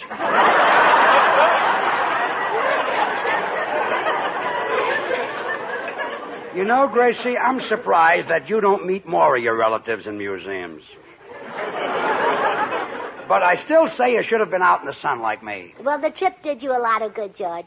When we left here, you had awful-looking bags under your eyes. Now they're nice brown. and brown. I thought yeah. so, yeah. Brown bags. Yeah. Come in. Hello, George. Hello, Gracie. Harry. How was your fishing trip? Great. Here's a little present for you. 10-pound bass I caught. Thanks. Gee, it's a beauty. Yeah. Gee, that trip to Palm Springs did wonders for you, Gracie. You look sensational. Oh, thank you. How come you didn't go, George? I did go. Oh, certainly. Gracie, why don't you take the fish out in the kitchen? We can have it for dinner tonight. Yeah, Gracie. All you need for that fish is butter and cracker crumbs. And beat up 3 eggs into a batter. If that fish is going to have dinner with us, he'll eat what we eat. You're absolutely right. So, Harry, you enjoyed your trip, huh? Yeah, George. But I can't get over the vanity of women. There we were roughing it in a mountain cabin, and Blanche took along a low-cut evening gown. Harry, you're so dumb. She probably wanted a little romance. Well, I suppose so, but after all, I went up there to have a good time. Oh, hello, Blanche. Where? I'm only kidding. George. Yeah? Tony, the vegetable man, is in the kitchen. He wants to talk to you. Okay. I'll be running along. Oh, tell Blanche I'll call her as soon as I unpack. Okay, she's busy, too. She hasn't even changed clothes. She's still wearing Levi's. Really? What's Levi wearing? While you're working on that, Harry, I'll go to see what Tony wants. Hello, Mr. Burns. Oh, hello, Tony. Your wife was telling me she just got back from Palm Springs. She looks so wonderful. She sure does, Tony. And I guess now that she's back, you gonna go, huh? Yes, I'm leaving next week. Mr. Burns, what I want to talk to you about. Tomorrow, my wife and me, we're going to give a little party. We've been married for 14 years. I see. If 2 celebrities like you, Mrs. Burns, would come to the party, it would give such a thrill to my wife and 12 kids. Married 14 years and have 12 children. Well, congratulations. Thank you.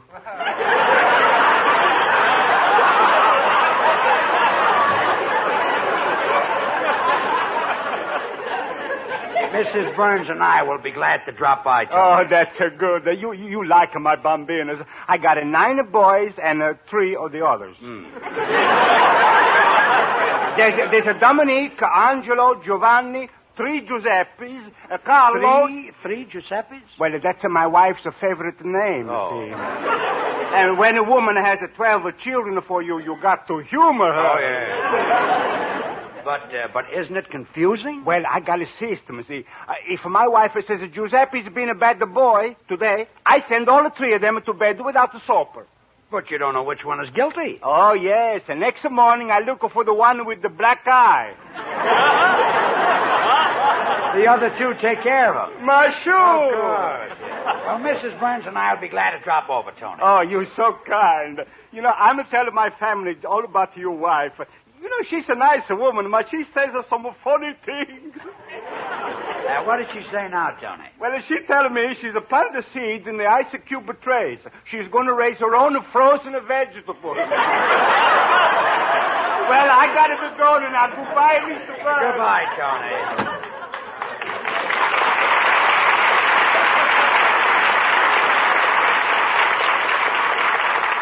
Boy, when the census taker gets to his house, he'll kill a full week. Gracie, Tony Oh, hello, Bill. I didn't know you were here. Hi, George. Well, I was just showing Bill the pictures I took in Palm Springs. Yeah, what a healthy place that must be. I've never seen Gracie looking better. Yeah, I didn't go. I knew it was coming, Oh, there were lots of movie stars around the pool Easter Sunday. Harry James and Betty Grable, Clark Gable and his wife. And I would have gotten a picture of Clark Gable if it hadn't been for George. What did I do? Oh, you came running into the bungalow and said, you ought to take a picture of Clark Gable in a bathing suit. Well? Well, while I was putting on my bathing suit to take the picture, he left. Gracie, show Bill the picture of Betty Grable in shorts. Well, now there you go again. By the time I put on the Hold shorts... it, I don't mean that. Here, Bill, look at this picture of Grable. I don't want to see it. What? Oh, Bill, lie down. Yeah. You're sick. You are sick. I'm sick of women. I'm through with them forever. Absolutely and definitely finished. I'll never even look at another woman. Well, good. Now you can settle down and raise a family. Bill, what brought this on? That woman lawyer I met here last week. You heard her say she'd drop that breach of promise suit against me if I'd marry her, right? Right. Deceitful woman. The minute I made a date with another girl, she went back on her word. Now she's taken every cent I've got to settle the case, my life savings. Really? Yeah, I'm through with women, and I mean it. I burned all of my address books, moved out of my apartment. Why did you do that? Well, I guess he couldn't stand the heat. Yeah, he had a few hot numbers there. Oh, poor Bill. Poor Bill is right. Think of it. I started saving when I was only 6 years old. And now it's all gone. Yep. I burned every number. Oh, you started saving telephone numbers when you were 6. Yeah, well, I wasn't much interested in girls before that. I thought baseball was the only thing you pitched. Well, I'm glad you learned your lesson at last, Bill. Oh, I have, George. Well, I've got to go down to the bank right now and draw out my last penny to pay that lawyer. And, George, if you ever see me even looking at another girl, I want you to fire me. You mean that? Absolutely. So long, Bert. So long, Willie. Bye, Bill. George, did you have that much trouble with girls when you were single? Not me, Gracie. Oh, now, George, I'll bet once you kissed a girl, she followed you for months. No, she didn't. Oh, go on. No, honest. How did you kiss the girls when you were single? Just like I kiss you. George. Yeah? Forgive me for doubting you.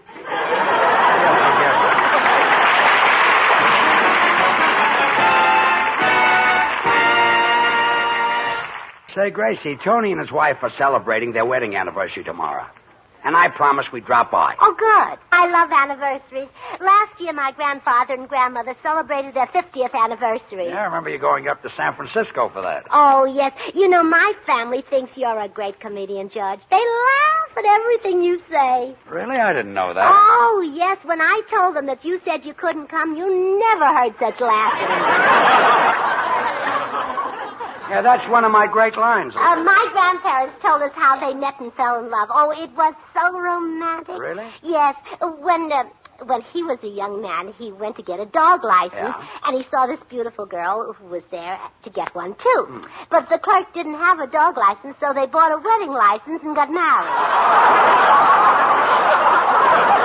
Anyway, they had a beautiful double wedding. Grandfather and grandmother and their dogs. Oh, the dogs got married, too. Yeah. But they had an argument about where to spend the honeymoon. One couple wanted to go to the beach, and the other couple wanted to go to the redwoods. How did it come out? My grandparents won. They all went to the redwoods. Sounds like their anniversary party was real fun. Oh, it was. The children were there, and the grandchildren, and the great-grandchildren. I can still see little baby Oscar sitting in his high chair chewing on a lobster. The baby had a lobster? Well, Oscar was too young to hold on to his food, so they gave him food that could hold on to him. Gracie, will you please go out and get Tony a present? All right, I'll call Blanche and ask her to go shopping with me. Yeah, do that right away.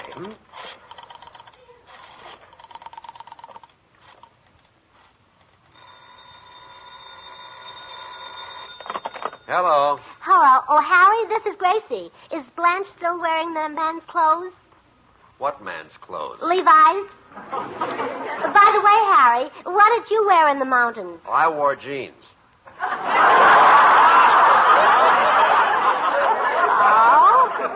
And I suppose Jean wore yours?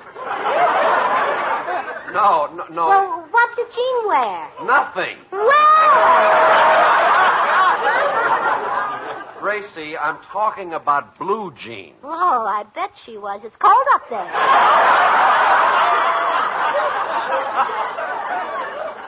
Blanche, will you take this phone while I take some aspirin? Hello? Oh, hello, Blanche. I can't wait to talk to you. Let's have lunch together and go shopping. Oh, I'd love to. Call me back in a few minutes, will you? All right, Blanche. Bye. Bye. Gee, I'm anxious to see Gracie. How'd she look, Harry? I bet she's as brown as a nut. Well, she's not brown. Never mind. I just want to know if you mind eating alone. Gracie and I want to have lunch out. Oh, yes, I do mind. I'm frying up a big mess of fish for our lunch. You and Gracie can eat here. Fish again. For 7 days in the mountains, we had nothing but fish. You fried it, you broiled it, you baked it, you boiled it. What else could I do with it?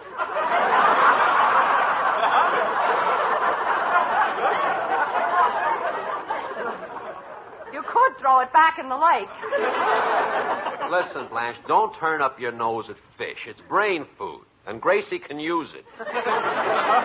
Don't kid yourself. Gracie likes to play dumb, but she knows what time it is. She doesn't even know what year it is. When George told her that Olivia de Havilland was chosen the best actress of 49, she said, "Really? She doesn't look a day over 30.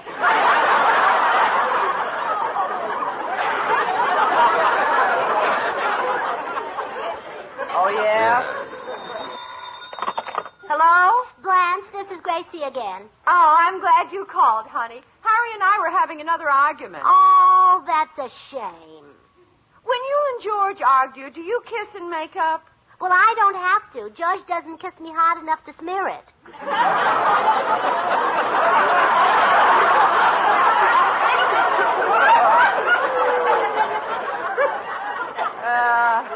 Yeah. Well... Goodbye, Gracie. I'll be over in a few minutes. Bye, Blanche. Oh, poor Blanche. She's having another quarrel with Harry. She's a very silly woman to quarrel with a swell husband like Harry. Oh, Blanche is not silly. She is, too. She's just as smart as I am. Well, that's the easiest argument I ever won. What was that? Nothing. Have you decided what you're going to get for Tony's anniversary? Well, he's got a lot of children, so I'll get him 4 dozen teaspoons. 4 dozen? Oh, yes. Children need them, you know. When my brother Willie had the whooping cough, he used up 3 teaspoons a day. How did he do that? Well, it said on the bottle of medicine, swallow 1 teaspoon after each meal.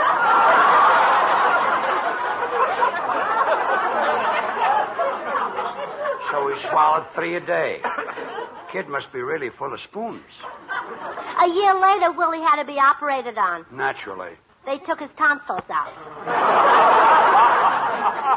Well, don't get teaspoons for Tony. Come in. Hi, Burnses. Oh, hello, Bill. George and Gracie, I want you to meet my future bride, Gail Davis. How do you do? How do you do? Again? Bill, 30 minutes ago you were through with women. You were going to the bank to draw out your life savings. Well, Gail is the cashier there. I thought so. Bill tells me you just got back from Palm Springs, Mrs. Burns. You look wonderful. Oh, thank you. And before you say anything, Gail, I was there, too. This year? No, in 1896.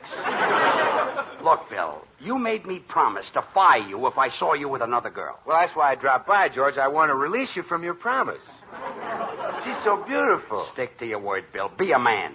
Look at her and say, women mean nothing to me. Well, okay. Come here, baby. Women mean nothing to me. Again. Women mean nothing to me. Once more. Women mean nothing to me?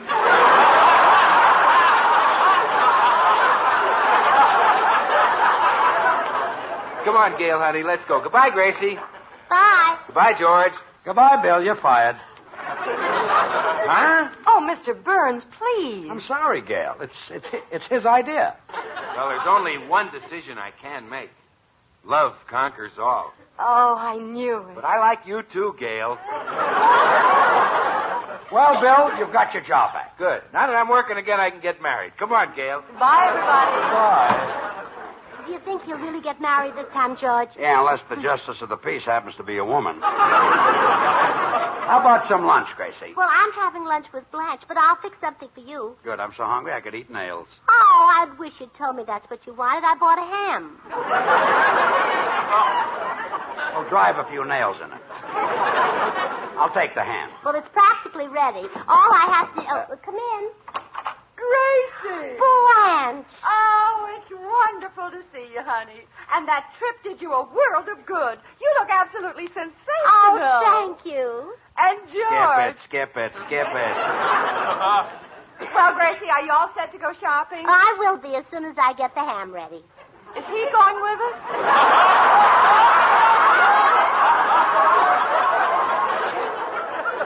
I knew that straight line would kill me.